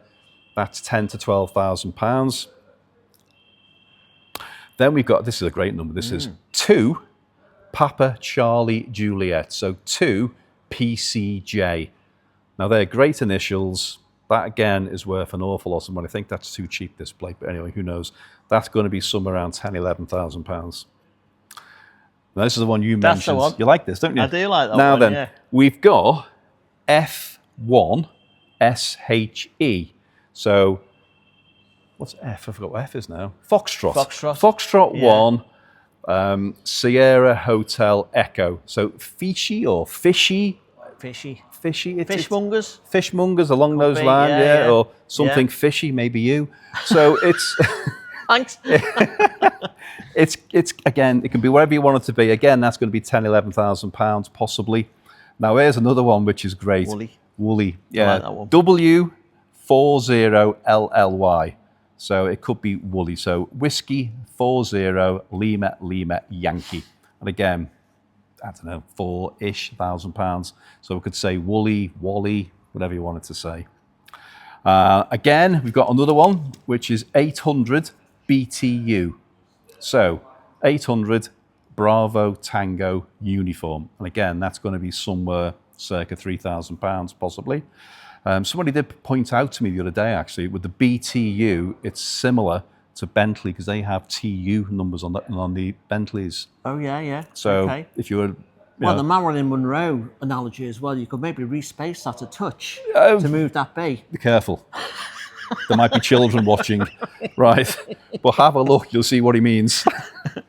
How apt. We've got another one that says, yes, I would. Going back to Marilyn Monroe. I think someone set us up here. But this plate is YE51WUD. So Yankee Echo 51 Whiskey Uniform Delta, which says, yes, I would. Yeah, leave your mind to boggle on that one. Another one, another great place, is JSB 438. So Juliet Sierra Bravo 438. Again, £3,000-ish. Another one, great, this is very, very good, this. You want to do Oh, yeah, I like that. So VVG 181, so Victor Victor Golf 181. And that was going to be £2,500, give or take. Another one, which is KPT, we're nearly at the end, don't worry. Another one, which is KPT, which is Kilo Papa Tango 865, and that's going to be two and a bit £1,000. Another one, which is quite good, which is a very old number. This is a very old number. This is probably going back to the 20s or 30s, this number, is 8644 Echo Hotel. So 8644 Echo Hotel. Now, if you had a car from the 20s or 30s, that plate would sit awfully well on it if you wanted to do that. Right, we've relocated into my favourite room at Manor Park Classics. It's the mini room. So we'll tell you all about the minis and the metros that are available to buy this Saturday very soon. But our earnest colleague and friend of the business, Mr. Stephen Berry from Berry, ex-Top Gear. Yes. Did he say Top Gear? He's never mentioned that. Apparently so. Okay. He mentioned it once or twice. Yeah. Anyway, it's just been brought to our attention that he mentioned that the bike auction starts on Friday at 1 o'clock, 1 p.m. It doesn't. It starts at 11 a.m. in the morning. So just out there, spread the word. It's not 1 o'clock, it's 11 o'clock on Friday for the bag sale. Okay, so we shall get hold of Mr. Berry and suitably chastise him. We shall whip him with a rose bush. Well, rip him, yeah, while in between he's telling stories of all the bikes he's ever owned, which he does very well. That'll take a while. It will take a while, won't it? Days. I know, almost as long as us. Yes. Should we crack anyway, on? Let's do what we're meant to do. Let's crack on. Okay. Come on, then. where are we going? We're going to go here. We'll go here. Let's do Okay. these two Mini 30s. So Yeah, let's. we're blessed with a few minis in this sale. So these two minis, Mini 30s, Jim, authentic Mini 30s. This one's had a full hit. It's been restored. Yep. As a consequence, it's in very nice condition. We've got pictures on the file. We don't have much invoices, much paperwork with it. Unfortunately, there is a V5 there. One or two other bits and bobs, photos of the restoration. It's the visibility. You just look at it and you know, don't you? It's lovely. You could argue the alloys probably need refurbing to make perfect. Paintwork's very straight and honest. Yep. Normal mini grot spots, all done, all sorted. Little 998, correct interior, correct steering wheel, correct carpets, proper Mini 30. £6,000-ish on that one. Okay. Likewise on this one, proper Mini 30. Little bleb there just by the windscreen where a lot of minis go. Other than that, very, very straight, very tidy. I think this car will really benefit from cutting a polish. Yeah. You know, it's black. There's one or two little minor scratches on it, and I think that will come up a treat with a maybe polish. paint the scuttle if you're going to. Yeah, you could paint the scuttle. Am I right in thinking that Mini 30s only came in these two colours? Yeah, they did. Yeah, they did 2,000 in the cherry red. Yep. And 1,000 in the black. Okay. Well, So 3,000 altogether. I'm not sure how many are left, but you're probably talking your hundreds, low hundreds. exactly. I would have thought. I would think so. So this one needs an MOT on it. Okay. It's come to us without an MOT, unfortunately. Yeah. But looking at MOT history, not sure there'll be too much problem getting that one through an MOT. Well, there never is on a Mini, is there? No, I don't think They're so. not fortunes to And the parts maintain. are out there. Yeah. The parts are cheap. You can get the next day delivery.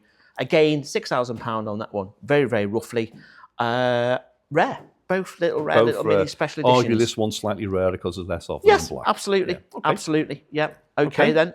Both mid 30,000 miles as well. Yep. Now, this one's a little bit of a twist, isn't it? You know about this one, don't you, Jim? I do, yeah. This was bought by a gentleman and he's ran it for a while, and he's travelled between Anglesey and Tarpley in it on a regular basis. It's, well, I mean, where'd you go with it? It's, I think how we've called it a rare special edition Mini. Yeah. For various reasons, because it's got a bit of everything, hasn't it? Yeah, it has. So it's got the Cooper stripes. Got the Cooper stripes, yeah. It's got the arches. It's got the Minolite type wheels. Yeah.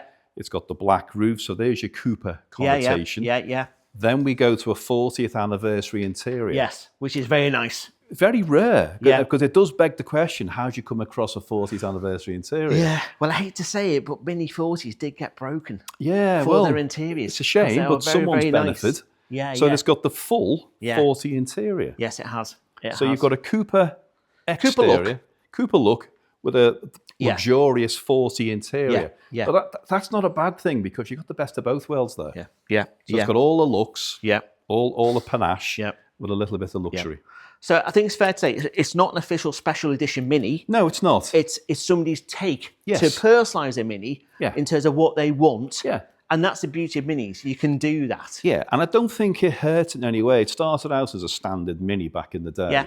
And it was probably driven and used for a number of years as just that.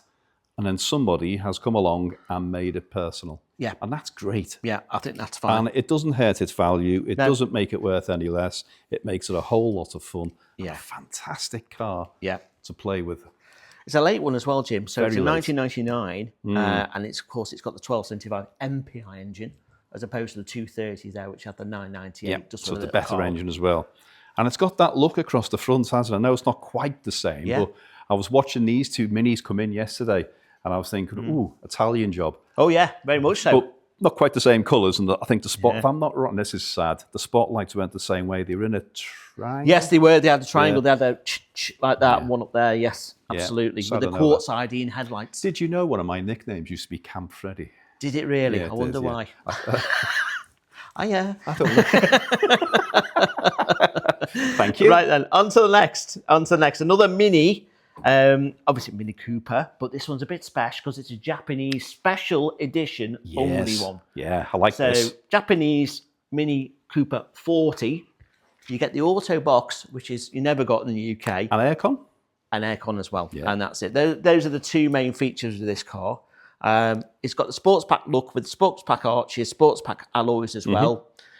You've got a Mini 40 interior there. You've got the wooden bits on the doors there, which look super. 27,000 miles, 45,000 kilometres showing. Yep. MOT through to May 2026. Came into the UK in 2020. This is a rare thing because they never made this model. They did Mini 40s in the UK, but this one's a Japanese spec Mini Cooper 40. And that gives it the auto and the aircon. Yeah, it just gives it a Which bit is a of great extra. city car, isn't it? Oh, ideal city car. Amazing. Amazing. I'll say. Yeah, absolutely. Yeah. Right then. On to the next. Did Well, we talk about price on that one, Jim? You didn't. Okay, No. 12 to 14 on that one. Okay. 12 to 14. Okay. The white one we mentioned was 8 to 9. 8 to 9. Now, This is one- this is in a similar vein to the white one, isn't it? It is. It's very personalised. Yeah. So this one is 5 to 6. Yeah. You may or may not notice that he was quite a big Manchester City fan. Yes. So hence, when he got this Mini, it's been transformed into a little bit of a Manchester City honour, if you like, or a tribute. That's the word I was searching for there. It's very clean, very tidy. The interior really is the key thing with this car. It's just beautiful. It's amazing in there, isn't it? Yeah, it looks super. You've got the colour-coded dash. Yeah. But the seats, I mean, those seats are not cheap. I can tell you that from experience. No, they're not. You're probably looking at least a couple of grand's worth of interior there. Oof. Alloys are great on it. Yes, it's not original. It's never meant to be. Doesn't matter. You've got the quad lights on the front here. There is one or two little marks on the front, on the scuttle here, on the bonnet. Wonder whether they might cut and polish out. Not sure. Possibly. That's one for the next owner. Possibly. This one is running a 1275 on a little carb. So it's original Mini Cooper. The SPI unit has been dispensed with because they can be troublesome. Yes. And it's running a carb on that one now. Yeah. I think £5,000 to £6,000 on that Yeah. one. A little quirk about this. I'm sure, again, I'm sure there's a picture of it on the website. The badge on the rear. Yes. Instead of saying Mini City, Yeah. it says Man City. It says Man City. I think it's really, really absolutely, clever, that. Absolutely. Yeah. Should point out as well on that one, Jim, there's an MOT on it till January 2026, and we have got pictures of the restoration. Yeah. But again, like the Mini 30 over there, not much other documentation on that one. Okay. Right. Shall I step out the room and leave you to it for the next hour? If you just leave me alone just for a moment, I'll just have a moment to myself. All right. You're all right. Okay, so here we have, maybe, next to the Suzuki, maybe one of my favourite cars, Mini Metro, Austin Metro, to be correct. Van Plus. Have you noticed how his voice is lowered? I know. I know. I'm getting choked. You're all right. Opaline green, brown Rochelle upholstery. It's the automatic. This was the top of the tree in Metro Motoring in 1983. And you can see why. Indeed. Even I can appreciate this. It is. It's a beautiful little car. Van Plus fixtures and fittings on it. You get the wood on the door cappings, the uprated upholstery. You get the headrests there with the pads in them. Tinted glass.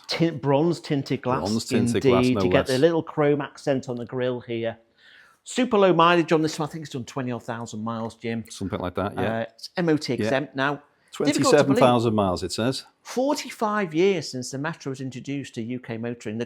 The car to beat the world, I think it was, the British car to beat the world. And it did. It sold many, many, many hundreds of thousands. Over 2 million Metros were sold across its lifespan in various forms. This was the initial form. This is the Mark 1. Very rare, very nice condition.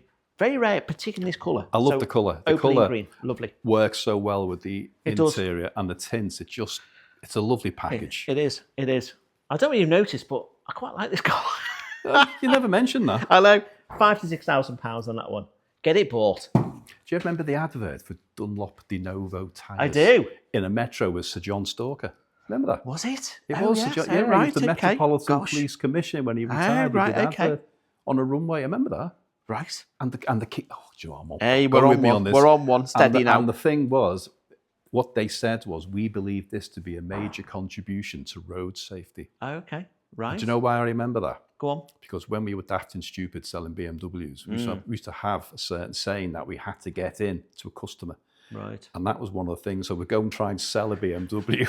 And say Oh, we had to say that. it's a major contribution to road safety. Buy this 318. Yeah.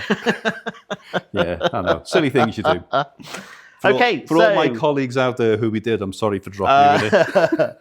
Another cheeky little Mini, mid-70s, Mini 1000. Yes. But not any old Mini 1000, because this one's a stripey. Stripey. So this was the first limited edition. They did many, many, many limited edition, special edition Minis in its lifetime.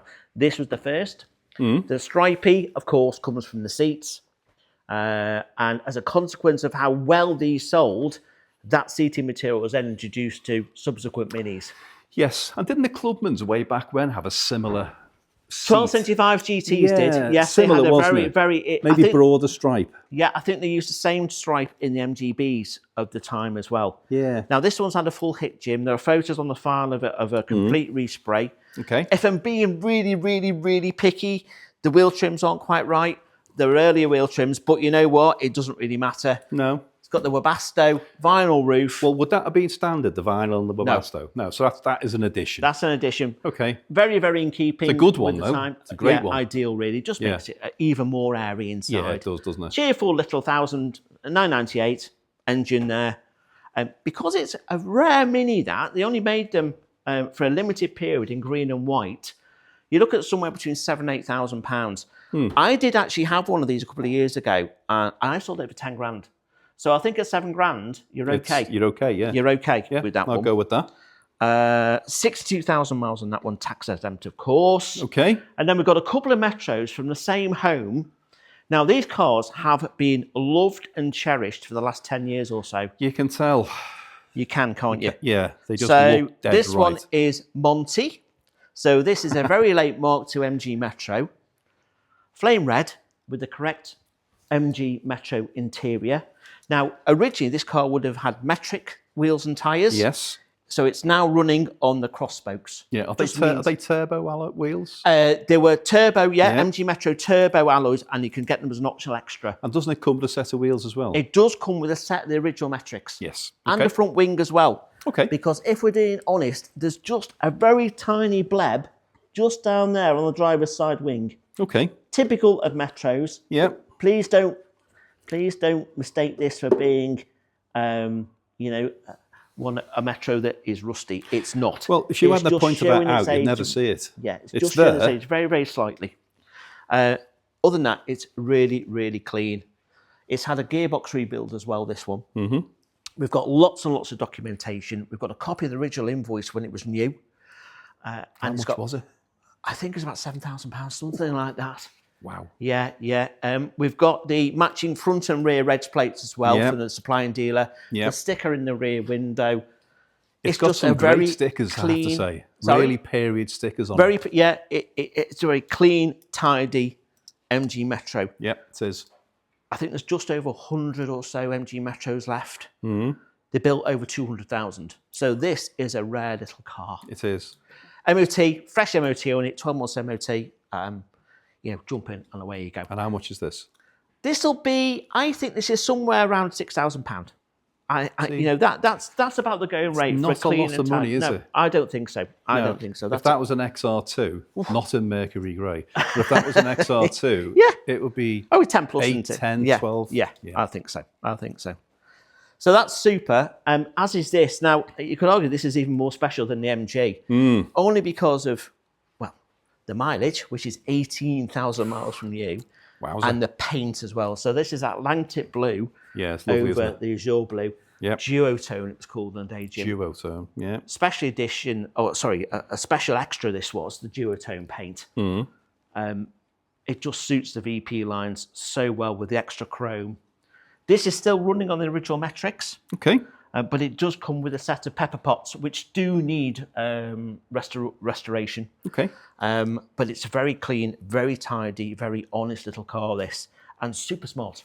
It is. It's very nice, isn't it? It's why we put it where we put it, because the first car you see as you walk through. Yes. And it makes an impact. Yes, it's a little beauty. Again, matching front and rear dealer reg plates, dealer sticker, loads of documentation, loads of history. Yep. We've got the original invoice when it was new. Yep. This one's an auto, so you get the 1275 auto. You get the box pleat, velour upholstery, bronze tinted glass. It's just a very smart little car. And there's a great sticker here telling us it was on the motor show stand at the NEC show. So there you go. So that can only tell you it's been a good car. So it's been a good car. Yes, it has. So the cars are coming from the same home, Metro Owners Club members, and these cars have been loved and cherished, and they're only selling them because they just don't use them much anymore, and so they need to move them on. Which is often the case. It is. Just because a car is here with us, has a problem. It means that people have outgrown them, moved on, whatever. Exactly. Fresh MOT on that one, Jim, and that one's called a Vernon. So I was going to ask you that. Monty and Vernon. Monty and Vernon, and then we've got another car in the next hall called the Cheeky Devil. Oh, yes. So we'll tell everybody about the Cheeky Devil in a couple of minutes. Yes, that's a special car, isn't it? For many different reasons. You're getting a prompt on your I'm getting a prompt there, to say, yes, I am. Please relocate. Yes. Let's do that.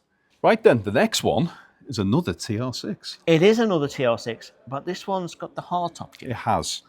And it's the lesser powered one, I understand, as well. So it's not the 150, but slightly lesser powered, but you do get the benefit of the hardtop. Yep.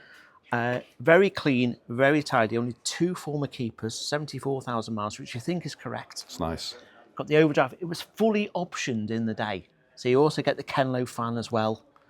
It's lots of invoices, very straight, very tidy. Just a nice looking thing.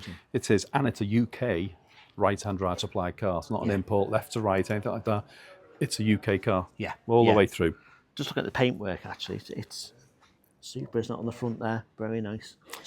Actually, just have a look at that number plate when you're down there, Matt. Yes. Somebody said to me the other day, that's an 07 plate. Yeah, it does look a bit like that, doesn't it? Yeah, it does look a bit like an 07. It's a 74 that's on the end, but it's got that look, hasn't it? Yeah, it's got that look. That's spacing just not quite right. But 15 to 17,000 pounds on that one, Jim. Yeah, okay. Yeah. I can go with that. I'll go with that one. Okay, on to the Stag then.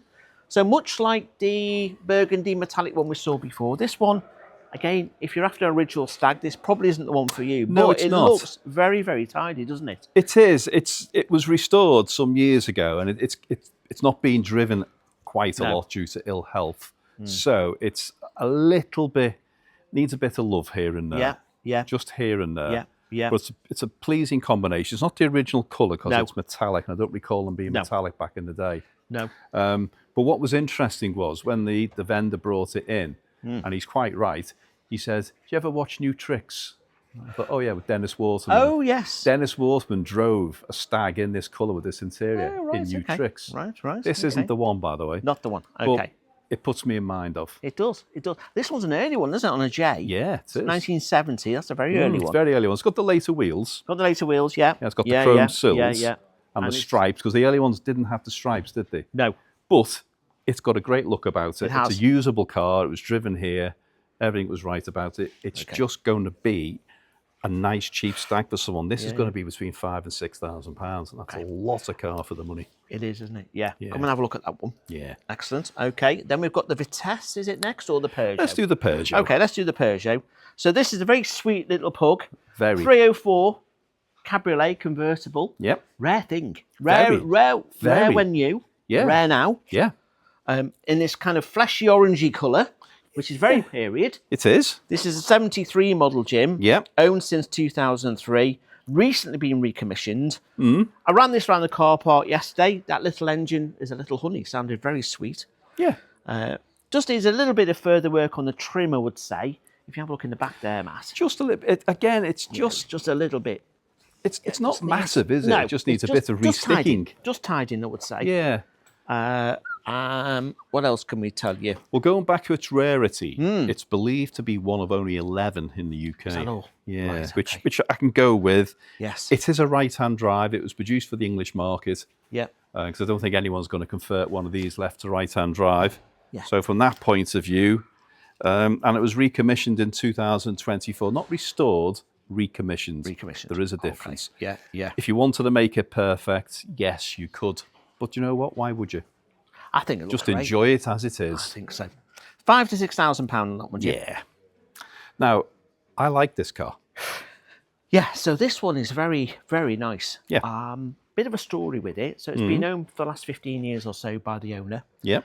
He's downsizing his collection. There is another MG which his wife has put in with us as well, which I'll show you in a Come tick. to that, yes. So this is about quite an early B, 1964 on a B reg. It was originally black, Right. resprayed in the green, which I think suits I its think lines it's all the really better well. for it, Yep. especially in an early one. On an early one, yeah. Yep. Got the wires, of course. Yep. You've got the boot rack and the Yep. little picnic basket there. Yeah, and a green hood as well, which is nice. Yeah, a really nice green hood You've as thought well. about this, haven't they? Yeah, they have. They Yeah. have. It hasn't done many miles over the last few years. Mm-hmm. It had an MOT until 2018, and it's done minimal miles since. You know, but what you do get is a lovely looking early 1960s MG, Yeah. MGB, Yeah. motor litre steering wheel there. Yeah. Now, unfortunately, we don't have much early history with this car, and there is a very good reason for that, and I can understand how this happens. So the chappie that bought it, unfortunately, left all the paperwork by the side of the road as the car was being loaded. He then got home and thought, oh, blimey, O'Reilly, where's all the paperwork? He shot back, and it was bin day. So all the paperwork went with the bins. Oh. I think he left it on top of the wheelie bin, and it went. Yeah. However, what we do have, of course, is all the money that he spent on it since he owned it. Yeah, So we have okay. got some history So the with later it. history arguably is more important, isn't it? Yeah, rather than it. But Yeah. but unfortunate, but you know what? I do understand how things like that happen. Well, it's the world of classic cars. We come across the most bizarre things, don't we? Yes, we do. We do. Oh, working overdraft. Working overdraft. Overdraft? You're right there. I was channeling my Barclays Bank days then. I went back to a BMW overdraft. dealership. You're going back to Barclays. I've got a working overdraft. Yes, I have indeed. Well, I have actually, but never mind. That's another story.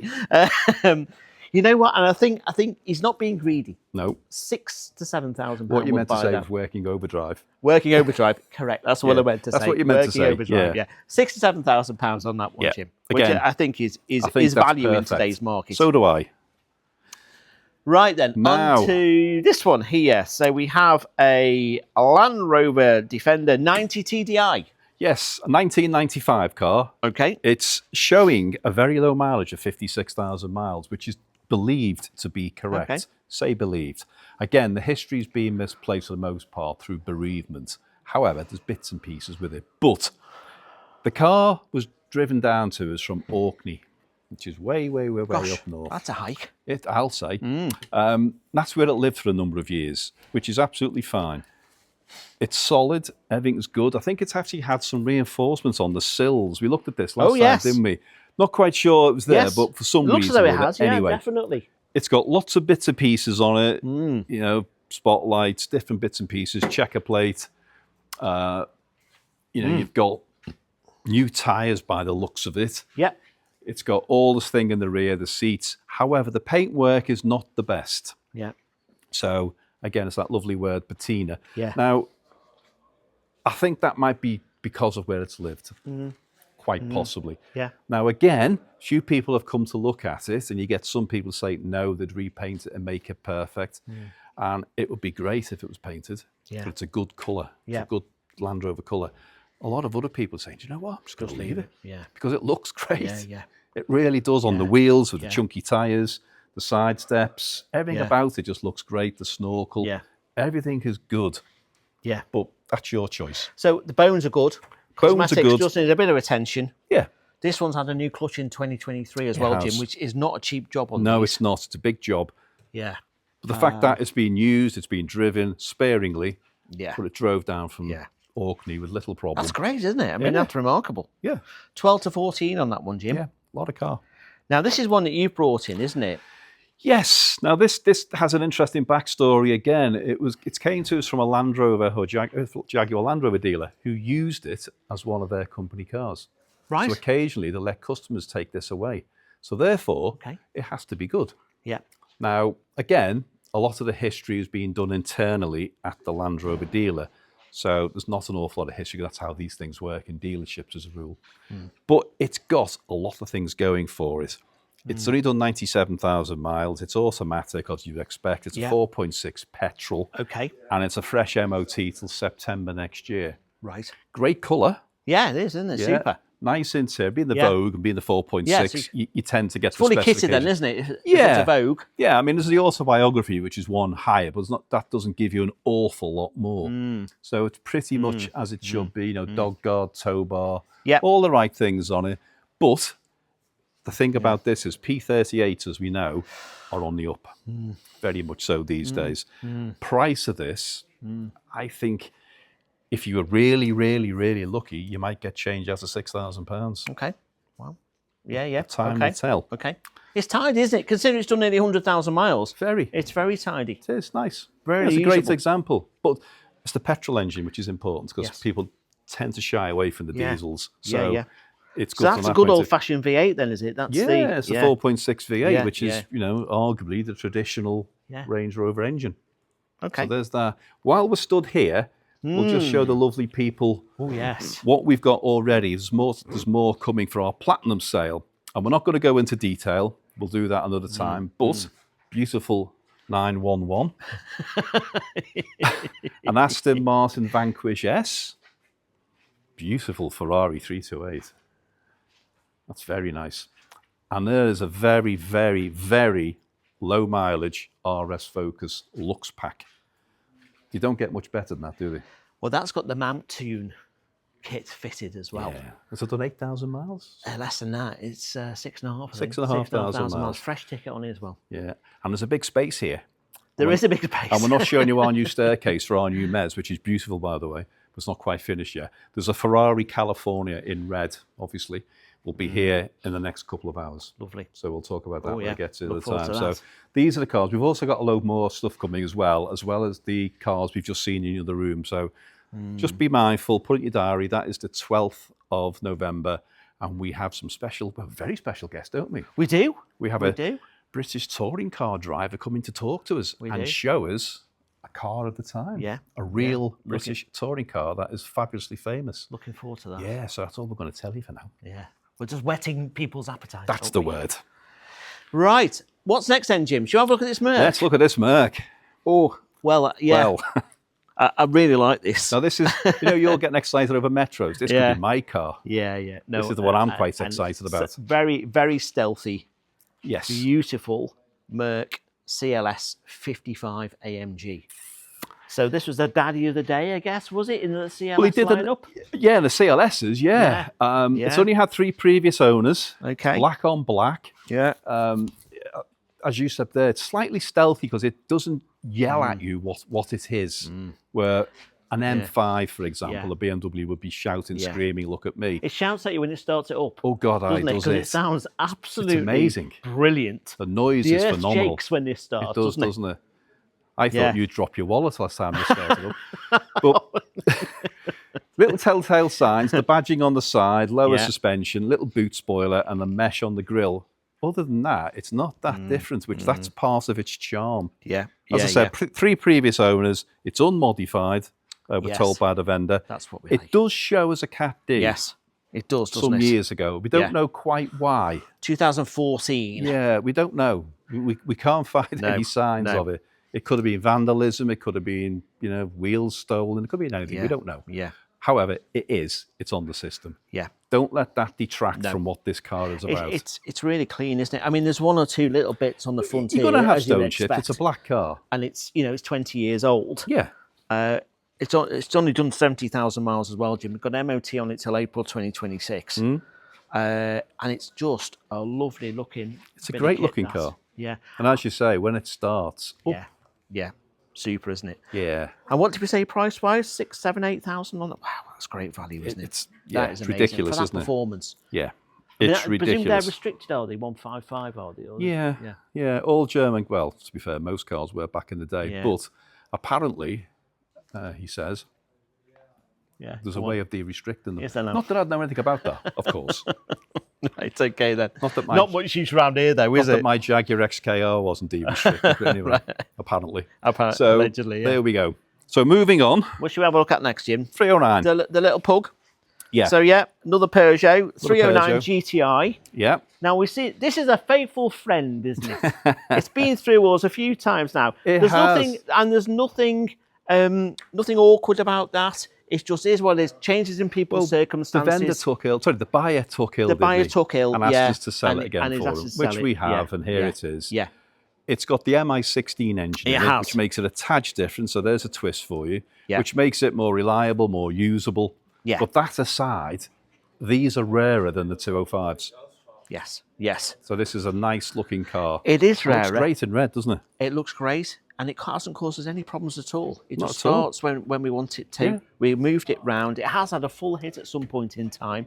I suspect a while ago, because it's just starting in various other bits, just starting again. But it's very clean, very tidy, very usable, and sounds great. It does. That's a fun car. That's a fun car. And it's a usable car. Yep. And price-wise on that one, Jim? Price-wise on that's going to be 7-ish, 6.5, 7. 6.5, 7. And we've already had interest on this one, haven't we? We have. We've Lots of interest on it. Lots of interest. Again. So, a nice little friend of the business, that one.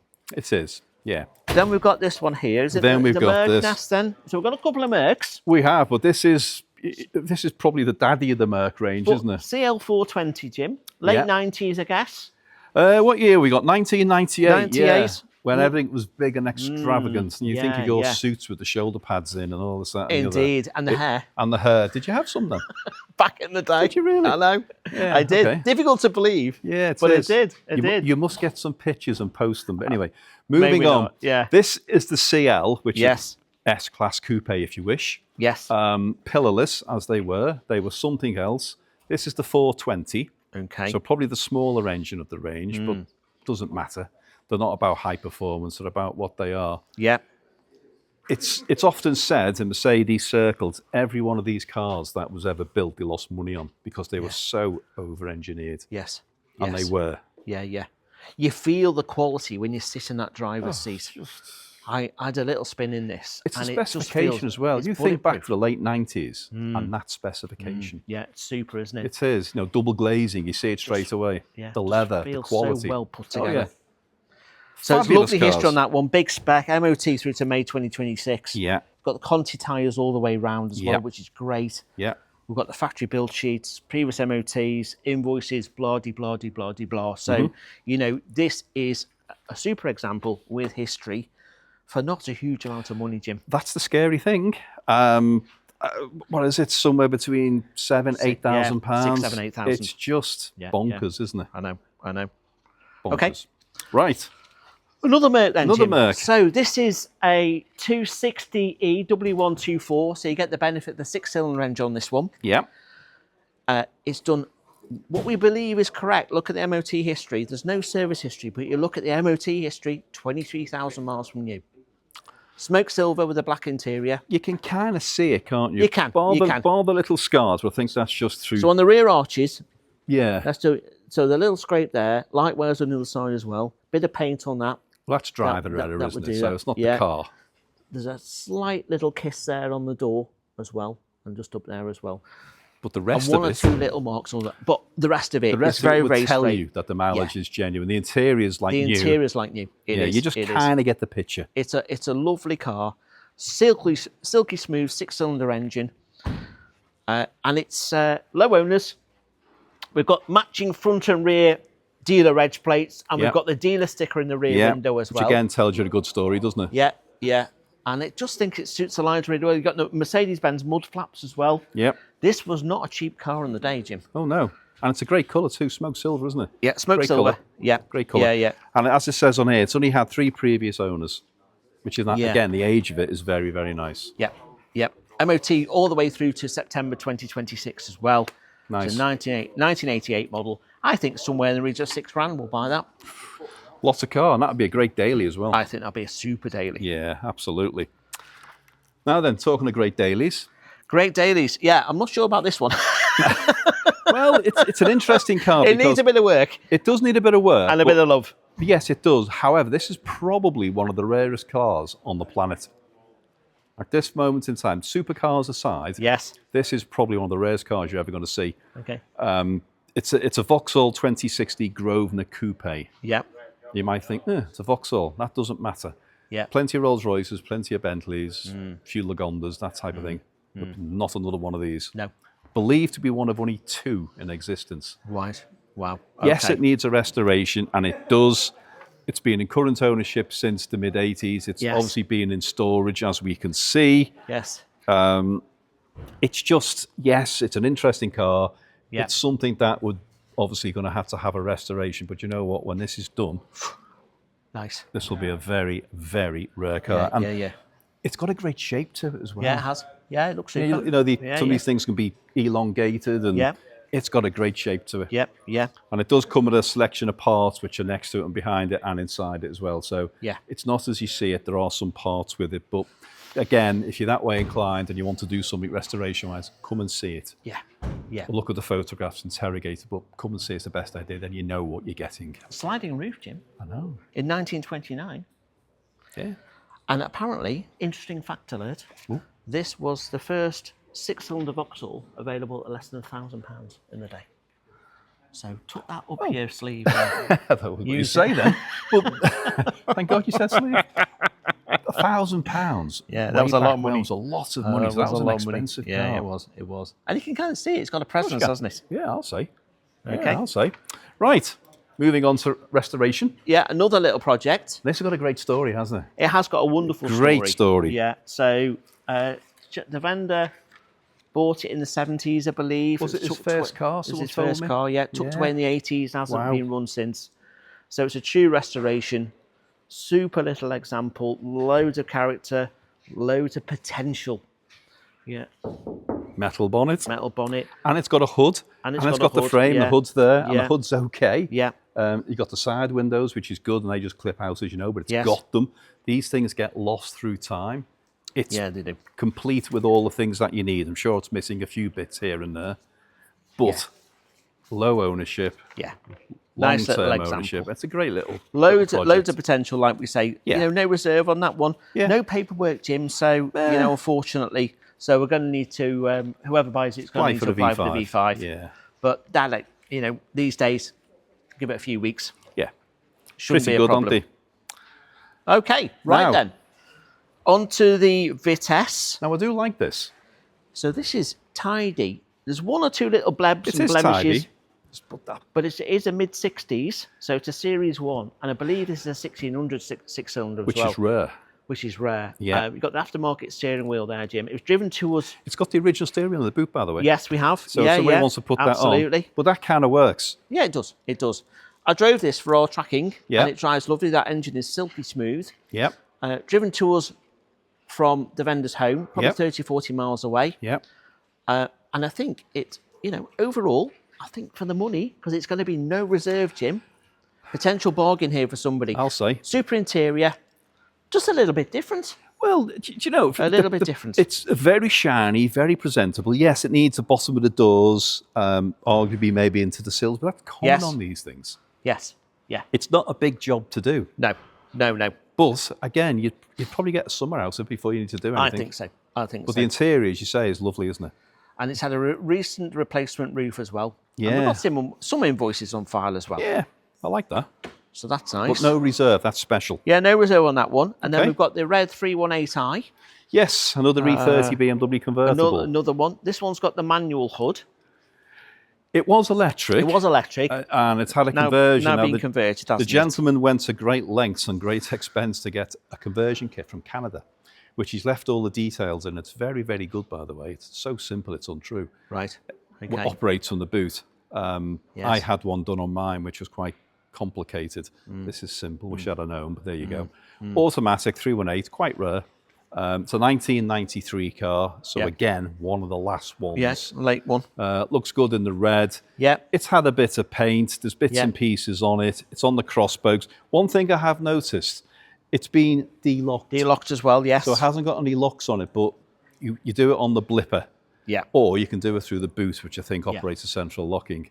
Again, I think the car was a Cat D, was it? Cat C. Cat C. 2002, Jim. Yeah. But it's had plenty of MOT But since we don't then. know why. It's got an MOT on it till January 2026 as well. Yeah. So, it needs a bit of tidying just on the front wing here as well. Yeah, but it's a chip bit of paint love there, to be but given to it. You know what? But I think given the price, That's the key. That's the key to Yeah, it. you're going to do a bit of paint work on it. Being red, they tend to fade, so you just need to repaint the bumpers and that front wing. Yeah. A few bits and pieces. Yeah. Odds and sods that you'd expect, but as you say, the price is the thing. The price is somewhere between £6,000-7,000. yeah. It's just Okay. not a lot of money for an No, it's E30 not. convertible. I've just pointed out, I've just noticed actually that the lot number might not be correct. I think we might need to, is that too? We'll check that out. We'll check that out. Yeah. I think we might Had the have wrong got way our- round. Yeah. We'll check check that that out. Okay. Right then, over to what's next then, Matthew? We got this little beastie. Oh right, the Buick Riviera. Right Buick then, okay. Riviera. So Now, you know a bit about this, don't you? Well, I do indeed know a little bit about it. It was imported in 2014. Yeah. It's running an Chevrolet LS2 6-litre engine with the auto box. Now, as you can probably tell, it's low. See what I did there? I saw you did that. It's good low. there. Yeah, that It's was good low. there. Okay, so it's got full air ride on it. So Wow. you can raise it for the speed bumps, but it Wow. looks great with I'll the say. windows lowered and it's low. It's on its bump slots. It's got a stops. look, hasn't it? This is another one, really, a bit like the Saab outside. You need to have a look at the website and the Yes. listing on this car because it's had loads of work done to it, and I couldn't do it justice now. No. In the limited time that we've got. So Yeah. have a look at the website. Lots and lots of work has been done there. This is a right Eiffel. It's Isn't it? awesome. Yes. It's awesome. And, the paintwork's been made to look this shabby chic and this matte effect, Yes. which works. Great striping. A nice little message on the roof. Yes, indeed. It's reminiscent of I don't know, is it meant to be an aircraft carrier maybe? It's as big as Yeah, one. maybe. Absolutely. So Absolutely. it's- but again, it's a rare piece of car, that. It is. It is. Very rare. 17, 18, 19,000 pounds on that Yeah. one, Jim. Something like Yeah, that. somewhere around those things. But, Somewhere around there. yeah, but great wheels, Yeah. great everything. I Yeah. mean, look at the K&L filtering off the side of the Yes, wing. I know. That's special, I isn't know it? it is. It is. It's super. The more nice. you look at it, the more you see. Yeah. So yeah, that's Yeah. the thing. And you might need to extend your garage slightly if you were to buy that. But it's certainly a large car, isn't it? It's a big old thing, True piece of Americana. but that's fun. Talking of which, look at this. Now, this arrived last week, back in the last week, early part of this week. I went to see it. We got it consigned. What a beautiful, beautiful example. It is. Totally agree with you on that. Yeah, it's super. It's the right colour. It's on the right wheels. It's got the right interior. It's got the 8-cylinder engine in it, 281. Just a beautiful example. In every way, shape and form, isn't it? And the paint, nice thing the as well, interior. Jim, the owner has spent money on it just to bring it up to speed in terms of making it more usable, more suited to modern day roads. So you've got an uprated power steering rack, you've got uprated brakes, uprated suspension componentry as well. It's just a really, really clean example. Yeah, it is. I was absolutely delighted to get that one in because it's a super looking car. And it sits well. It sits well. You know, and as you say, with the right wheels, yeah, they're not standard from the factory, but that's what this car needs to It just work. looks right, doesn't it? Those with the wheels look right. tyres, Yeah, with the white writing on, it just needs to be just that. Now, as if that wasn't enough, when I was looking through the paperwork on this car, I actually found the original finance agreement. Okay, really? 1966. Finance agreement? Yeah, so this car was $2,400. Near enough. $2,400? In the day, in 1966. And it was sold to a lovely lady, and I hope she is still out there, called Francine. And she might not be, bless her, because she bought this car new in 1966. And looking at the paperwork, I think she had it through till about 2009. Oof. So she had it a long time. She must have liked it then. So she must have loved it. So that means to me, this car has been loved and it's been cherished. And the lovely Francine, I'm sure, spent money on it. We've got invoices to show that she did spend money on it. For it to last this long. For it to last this long. So that we talk about bones in cars, don't we? We've done that quite a lot today. Yeah. This car's got good bones. And if Francine is watching this out there, then hello, Francine. Here is your lovely Mustang in the UK. I'm getting all teary-eyed, Jim. I'm welling up. You're all right. I'm all right. I'm all right. I'm okay. I'm all right. I'm all right. Okay, then. Right, then. So how much is this all £20,000? going to... £20,000 there you go. £20,000 by now. Yeah. Let's not beat around the bush. No. 20 big ones. But as I'm stood here under the light, the paintwork is flawless, it's great, isn't it? The wheels are perfect. It's great. I love that. Yeah. Buy the best you can afford. Yes. Buy the best you can afford. Yes. You can get one of these for 10 grand. Of course you can. But you it will spend cost 10 you grand 15. and then some. 20 to put it right. So, yeah. Okay, then. Well, on to this one. Carrying the American theme on.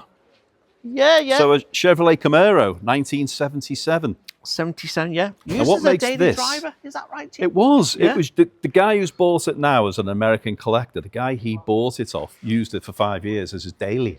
Wow.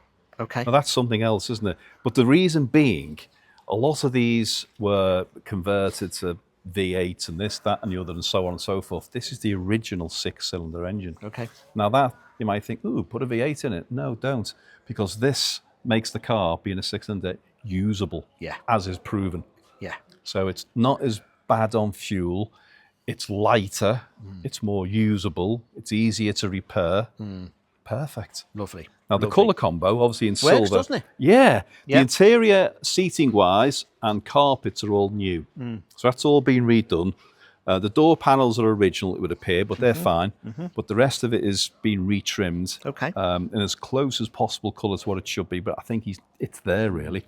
It looks fabulous inside. It works well with the exterior, and it's got the Targa. Yeah. Now, don't think that would have been standard, possibly, but I'm told by people who know far more than I do that was a big thing in America back in the day. So they bought the car, took it away, took it to a repair shop, as they call them, and had the Targa roof put in. Okay. So that'll be a bit special. Okay. But the beautiful thing about it is, price-wise, Go on. somewhere between £12,000 and £14,000. Okay. Now that's an awful lot of car. Yeah, it is. For very little money. Unusual. Very unusual. Yep. Very usable if you're that way inclined. Yeah. It's not as big as most American cars. It suits British roads really well. A bit like the As Mustang does the notchback does, yeah. Yeah, so that's the beauty of them. So it's good from that perspective. Okay, super. Now then, next one's this Caterham. Yeah, so this Caterham came to us a few weeks ago now. It did, It's running the K Series 1.6 engine, isn't it, Jim? It is. It's done 12,000 miles. Yeah. It did 3 racing seasons with podium finishes. That's good. So that means this was a successful little car. Yes. Which bodes well. Yep. You could have the Aero windscreen, which has got fitted now, or a full windscreen. Yep. And 2007, There's one or two little battle scars, I would describe them as. It is, just there. But the racing that it did was against other Caterhams because it was in the Caterham Academy race series, which is just Caterham. So it's not as if it's been knocked about. It hasn't. It's a very gentle racing. As you say, series. It's only had 2 former keepers. Yeah. But the fact it's road legal, road registered. Okay. But the nice thing about it is it's got this fantastic roll cage, which is extremely safe. Yes. Talk about over-engineered. Yes, You've got the cut-off, you've got the full harness, you've got the sports seats. Caterhams aren't built for luxury in any way, shape or form. No. So if you're going to have a Caterham, you want to go balls out. This is balls out. Sorry, you're right. Sorry? Don't flatter yourself again. Later. So... I was thinking more cushion on the seat. Well, I could go on with that, but I'm not. But if you're going to have a Caterham, you want everything on it. This has got everything on it. So, you know, even down to carbon fibre effect wings, and it's just dead right. 9 to 11,000 watt on that one, Jim. And that's the beauty of it, because this should be an awful lot more. Should be a lot more. Should be. Full spec list on the website as well. MOT September 2026. Got to read this, but it's special, this car. Yeah. Okie doke. All right, so... Right, should we have a look at... Vitesse. Another Vitesse. So this was a 2 litre. This was a Series 2, Jim. It was. So a slightly later version than the blue one we saw earlier on. Got the correct Rostyle style wheel trims. You've got the plinth on the back here. You've got the rack, which is great. This one sounds absolutely... It's lovely. Peachy peach. It's lovely, and it was fully restored a few years ago. There's a lovely set of photographs showing the restoration. It's got a heritage certificate. Yeah. So it's got all the things that you want it to have. But I don't think I'm wrong in this. I think that's completely factory standard. Looks it, doesn't it? Yeah, with the exception of this, but very much a period thing. But you wouldn't bother taking that off. We've got the heritage certificate, haven't we? So I'm guessing, you know, I think that's confirmed it was white and with the black interior. Yeah, exactly. That's beautiful. Yeah. It is. Everything's right about it. You know, the Vitesses have a very distinctive look with the twin headlights, don't they? They do. Yeah. And this is just nice. Bit more practical than MGB because you've got the rear seats. Yeah, you got the rear seat, but it's just clean, tidy. Yes. You know. Yeah. Like that. Good colour. We like that. Like that one. So that's 6.5, 7.5, something like that one. Little MG. Yeah, little MGB. So this one's quite unusual in that it was produced towards the back end of MGBs down at Abingdon. And then we think sat around in the dealership for a few years. So it wasn't actually registered till 1984, which is rare. white on an A. Yeah, very rare. So there's nothing necessarily suspicious about that. No. I'm guessing not many people wanted new MGB back in the early 80s because there were so many other alternatives then. So, but the special person who bought it got the benefit of the A-Reg. Yeah. Which makes this car very unusual. We believe this is unrestored. Yeah, I was going to say that. It would appear to be the case, wouldn't it? Yeah. It's got little blebs and little marks. Yeah. Am I right in thinking the seats may have been changed? Yeah, I think so. This would have had stripy seats. A bit like the Mini Stripey. The Mini Stripey, It would have had the grey interior. But again, it's all the better for them. Yeah, I think so. We've got the heritage certificate with it. It's on 44,000 miles, which we believe is correct. Not restored. We believe not welded. We've been told it's never been welded, which is super unusual for an MGB. £5,000 to £6,000.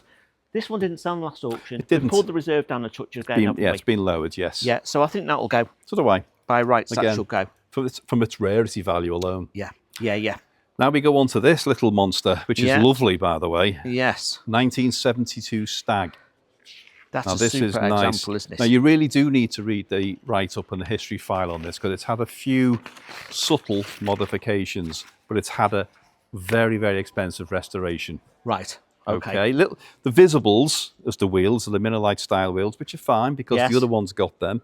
Yes. And so has the green. No, the maroon one hasn't it? Same wheels. Yeah, same wheels. So it's a thing. It doesn't matter. It's in white.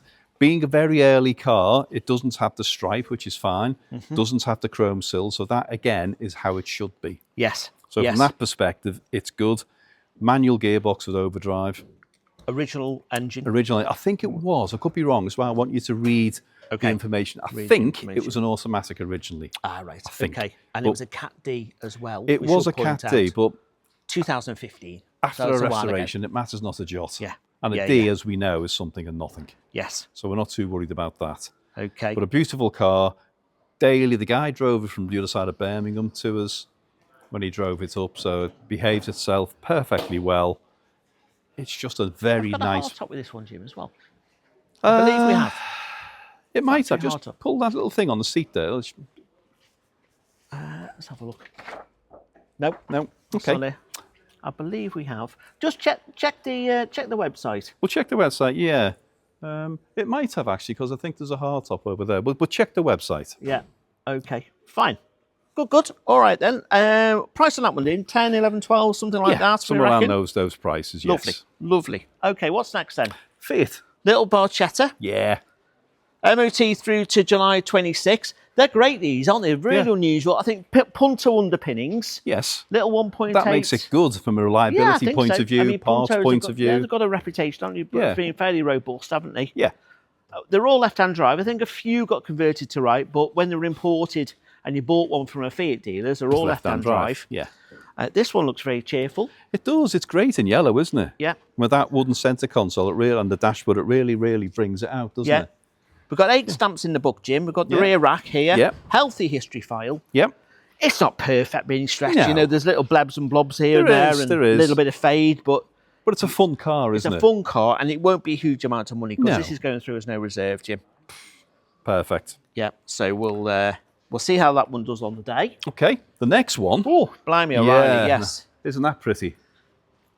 Yes, it is. Okay, so Mason's black, is that, Jim? Mason's black with beluga black leather. Right. Okay. Yeah, Then. and bare walnut trim. Now, this is a red label, so this is the 6.75 engine. Unlike the other Arnage, which is quite unique and individual with its colour combination, this one is traditional, Yes. black on black, if you wish.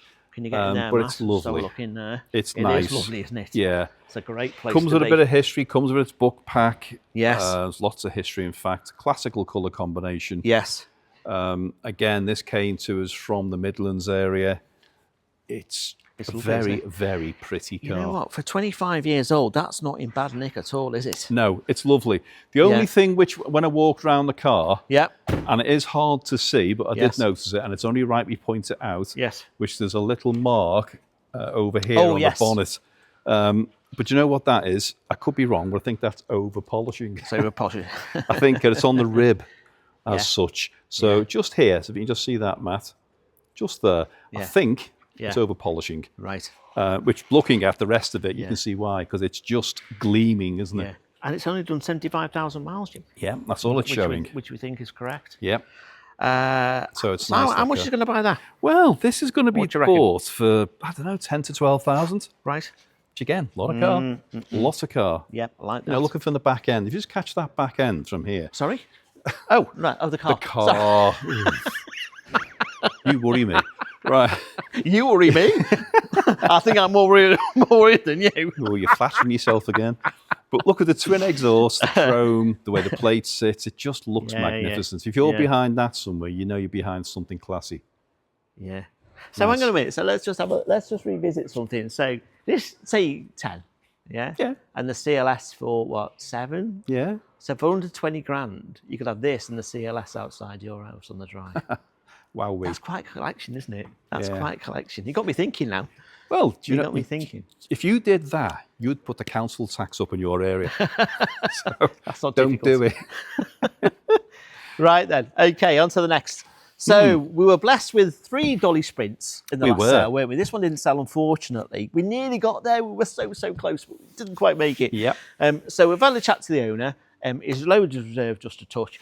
And it's still the same car, Jim, because it hasn't moved anywhere since the last sale. No. So consequently, you get the benefits of a lovely It is. S-Reg 7778 Dolly Sprint. And a As great far as colour. I can make out, notwithstanding the fact it's had a repaint, but it's an original colour, original interior, Correct wheels. correct wheels. Yeah. Everything about it, again, as it should be. Yeah. And everything as it a bit should more be. practical than RS2000, so very similar performance. Yeah, are very underrated. I Really think, underrated, You know, back in the yes. day, the RS probably, and it's probably due to people ask this question: why didn't other cars get the light today that the Ford did? And I think it was the racing. Ford invested an awful lot of money into racing their cars, and rallying, and the Mexico Rally, and so on and so forth. Other manufacturers didn't until later on, when I think that ship had sailed. That's probably why. Yeah, yeah. Doesn't make them bad cars. No, absolutely. Just probably weren't as well known back in the day. I mean, you did see these on the touring car circuit, didn't you? I think it was Jerry Marshall who used to race. Latterly. Yeah. But certainly early ones. Yeah, no. Ford started early with their racing things. They did. But nevertheless, they're coming into their own now. They are. Yeah. And that one's been gone through. There's tons and tons and tons of invoices. Unfortunately, the main invoice for the engine rebuild has gone awry. It's gone missing. But the engine has been rebuilt, apparently, so the vendor tells us. It's just a really straight, honest example. It's a very pretty car. And I think, 10 grand will probably buy that. Maybe a touch less. Maybe a touch less. We'll see how it goes. Okie doke. Now right then, we're on to your little now the Cheeky Devil. Cheeky Devil. So here's the Cheeky Devil. Explain why it's called Cheeky Devil. Okay, so the Cheeky Devil really is all based around this here. So I don't want people to think it's just your fetish. I want people... That's one of many. That's one for a beer. Right, 666. There you go. Okay, so when the vendor, so the chap who owns the MGB, the green MGB, his wife owns this, and she picked the colour. So it's a very bespoke colour, indeed. It is. Sonic Pink, I think it's called, or something like that. But it was done well because she's done the piping, she's done the dashboard. Yeah, she's thought about it. And thought about the interior as well, because the interior's all been redone as well. Yep. The engine's been gone through as well. Yep. It's just a really unusual MGB. If you wanted to, I guess you could take it back to mineral blue, which is what it was originally. Because it's still a 66 MGB. Yes. Which is important. Yes, absolutely. But why would you? You just have some fun with it, wouldn't you? I think so. You're certainly not going to see another MGB in this colour. Oh, yeah. No. And it's active pink. Active pink. Active pink. That is the colour it is. But active pink in what? Has it come from? No. So basically, what happened was that the lady whose car it was just got a swatch of colours and said, "I quite like that one." So it wasn't off a car. It could have been off Dulux, or it could have been off. It's the kind of colour that you might see on a TVR or something particularly exotic. Yeah, you could. I think JK's Ferrari or Lamborghini isn't a million miles away from this colour. That sort of colour, isn't it? That out there colour. Yeah. You'd never see them on MGBs. Equally as well. This one's on the steels with the chrome trims. You don't really see MGBs with that anymore. No, you don't. And you know, once upon a time, again, BMW did a thing called individual. You could turn up with a colour swatch from Dulux, or you could turn up with your nail varnish or your lipstick and say, build me a car in that colour. Okay. And they did. Cost a fortune, but there was a few that got built in very, very unusual colours. So when you took your Twilight Teaser lippy down there, and I want a BMW in that colour, you could do it. Yeah, that's it. And they did. Yeah, exactly. For multiple thousands of pounds, presumably. However, it would have been cheaper to change the colour of my lippy. But anyway. A lot cheaper. A lot cheaper. Now, we had a good chat. We had a good chat to the owner about this car, about the price. Yeah. So we all know what MGBs do, chrome bumper. They do 5, 6, 7 grand, something like that. Yeah. He accepts that this will not be everybody's cup of tea. And we had a very sensible conversation. I think this is where the no reserve kind of comes in, because we've decided to enter the car as a no reserve, so it will do whatever it does on the day. But as a consequence of that, it might do really well. Well, I was just going to say that's not a negative, is it? No. As you say, it's Marmite, and people will be divided, but that doesn't mean it's going to go cheap. No. There'll be some people out there who will love this for its individuality. Absolutely. What it is. Absolutely. And pay more. Who knows? Yeah. We don't know, do we? Yeah, we don't. We'll see how it goes. Yeah. The other thing with this is it is magazine featured as well, so it's well known amongst the MG community. Yeah. It's really bespoke, and I hope it really does well. So do I. Hope it really does well. Yeah. So, So there we go. That's that one. Okay. Now, I think the next one, talking of individual colours. Yes. Now, we were both taken by this last week, weren't we? We were. Chestnut Metallic. I was thinking what it was called. You beat me to it. Chestnut Metallic. Now, this is the colour that you go to, Jim, when you've been 2 weeks in Tenerife. Or I've been to Boots. Oh, yeah. You've been down for your fake tan. I've been down that aisle again in Boots. But it's a very unusual colour, isn't it, for an XJ? And I believe it's the original colour as well. I think it has had some restoration. I think it's an older restoration. It's a great colour. Just starting to go around the windscreen and the rear screen here as well. Some bubbling there, which should be pointed out. But it's a Series 3. It's a 4.2, leather upholstery, 108,000 miles. Yep, okay. Showing. Okay, now this is, looking at it again, it looks like it's factory standard. Yes. Correct wheels, driving lamps, the stripes, the bumpers. It's everything it should be. It's unmolested, it would appear. Yes. And that's important to me. I think a standard unmolested car is where the value is. Can I just point out, I've got the mileage wrong now. I've got to say, I've got 79. 79,000. 79,000 yeah, here, I was yes. getting mixed up on midget, so we should correct that. Yeah. Yeah, so the chrome works okay on it, isn't it? It is, the paintwork overall is... Yeah, it's I good. love the wheels. The Series 3 wheels are lovely, aren't they? Yeah, that's a super looking classic, that. Do you know one of your heroes, and he is one of your heroes. One of my heroes? One of your heroes always drove around in one of these. I've got a number of heroes. I know Superman didn't have an XJ6. Did George Michael have an XJ6? No. No? Alec Isagonis? No. Well, you might have done. Stephen maybe. Ashworth? Yes, he probably He did. probably has got one. I was thinking more like Arthur Daly. Oh, that was your hero. No. I was more Terry McCann. Yeah, I bet you were, yeah. Anyway, moving on. He did. He had one in Cotswold. Do you remember the Cotswold yellow colour? Yes, I Like do. The beige colour, yellow. Yeah, yeah. But that's nice, isn't it? And how much is that going to be? I think that's a no reserve, Jim. Is it really? I think that's a no reserve. Yeah, Yeah, you're only right. Yeah, that's a no reserve, that one. See, that does surprise me, that. Because these are kind of coming up, aren't they? Well, if you're going to buy one, you're going to buy this one, aren't you? Yeah. Because of its colour and its specification. Well, we've seen the Series 1's XJs start to move. they're Series starting to 2s move. are following suit, Yeah, of and course these they are. should follow, by default, follow suit. But I think if you think of a certain age group, you know, Yes. our kind of age group, this is the Jag XJ of our age group. Yes. So if people buy cars of what they remember in their youth, this is mine. Yeah. This is what I think an XJ is all about. No, you're right. You're right. So, Yeah, hence the you- TV thing with Arthur Daly. That's what I think about with one of these. Yeah. Absolutely. Right then. There you go. Okay, Alpha 147 GTA in the red with the manual box, and I think that's the important bit. It's isn't very it, Jim? special. Very special.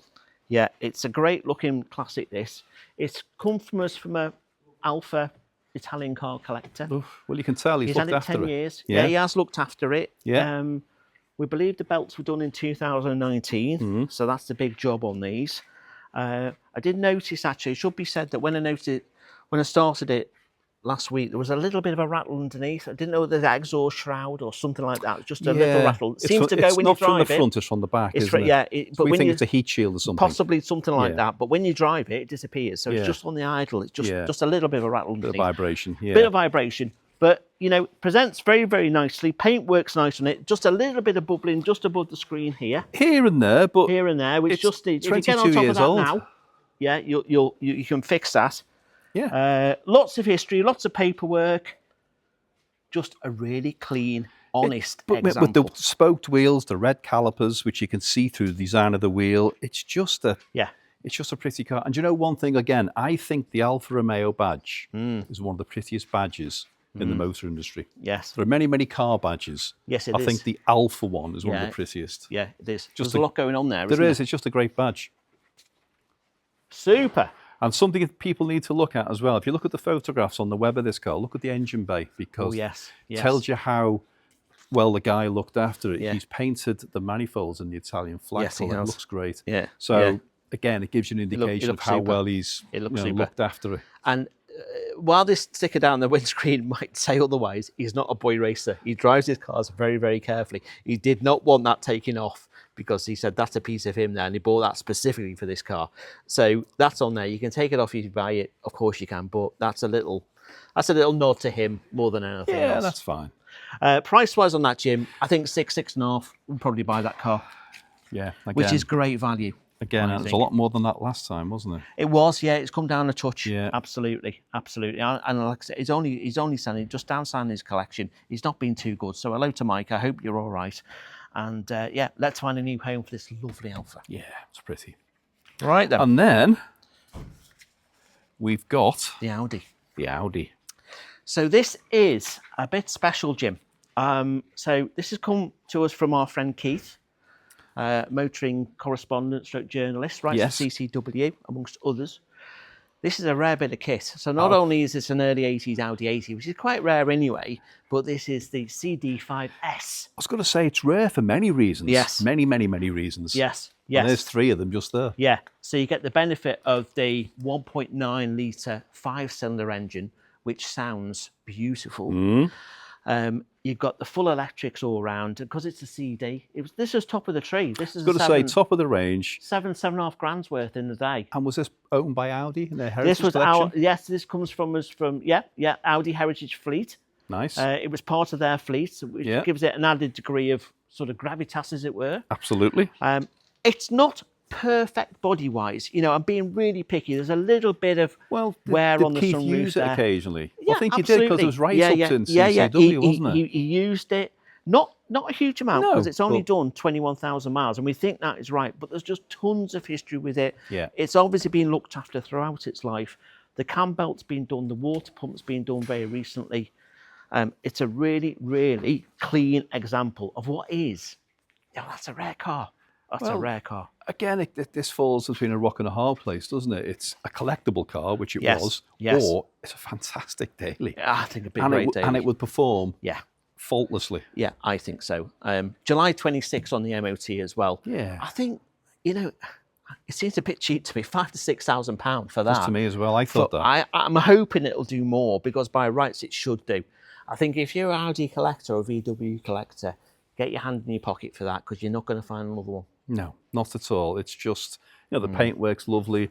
Again, these lights that we have here underneath our Mez, that just show everything, but that's perfect. Yeah, it is. It is. It's a great looking and practical saloon, that. Yeah. Crushed velour. Hey, Jim, do you remember that in the day? I do. Blue crushed velour. Look at that. I had a suit made in crushed velour. Oh, you didn't. I did, yeah. Anyway. You ridiculous man. Oh, I did. And it was salmon pink. Sorry. Blimey. I'm sure I saw you in the Continental Club in Many Liverpool. times. Yeah, in the early 90s in that suit. It was a terrible Being time. escorted out. Yes, yeah. By the fashion police. I was going to say, absolutely. Right then. Right, are we done? We've got to do the Range Rover and We have. the Jaguar, so we'll Okay. get to those. We'll get to those as and when. Yes. Right, here we go again with the Jaguar XK Convertible. Now, this is quite a nice one, Timothy, isn't it? It's very nice, very nice. Nice low mileage for the year as well, Is it Jim, I think. 44, I think, Yeah, from just memory. a shade over 40. Yeah, 07 plate, 4.2 engine. Yep. 20-inch alloys by the looks of it. 20-inch alloys, yeah. It's the bolted alloys. It's an absolute classical colour combination. It is, and classical styling as well. Yes. Yeah. Silver black leather, convertible black hood. It's Yeah. just been literally MOT'd Great. with no advisories. Great stuff. So a fresh MOT, Great stuff. clear as day, Yep. lovely service history. Yep. And the best thing about it, if I'm not mistaken, it's 12, 13, 14,000. Yes, I think that will probably buy it, Jim. I think it will. Yeah, yeah. And that's value for this That's car. real value. Just one or two little reactions, but, Yeah. but nothing Nothing out the too ordinary. much at all. No. Yeah, it's a fine looking. It's a pretty sporting car, isn't Tourer, it? that GT Tourer, really, isn't it? Yeah. Well, that it's not a grunt. sports car, it's a GT Tourer. Yeah. And as we say, with the trials and tribulations, if that's the word to use, of Jaguar, I think, and this is my own personal feeling, but I've got a few people who will go with me on this. I think Jaguars in general, interesting Jaguars, are going to become very, very rare things. Yeah, I'm with you on that. I think you're So right. this is just that. Yes. Great value for money. It is. So, yeah, come Yeah, and we see like that this. one. Super. Right, there we go, guys. Tim and I have done the Wednesday walkabout, which is the one before the sale. So we're not going to do one on Friday. Obviously, we have the bike sale on Friday, which starts at 11 o'clock. 11 o'clock. Absolutely. Yeah, 11 o'clock start for the bike sale on Friday. Still a viewing day for the cars. The car sale is Saturday Saturday the at 18th. 11 o'clock. Yep. Come along, look at the cars, look at the paperwork, talk to us, talk to the guys. Anything you need to know, we're here to help. Just make contact. Yep. And we'll see you all soon.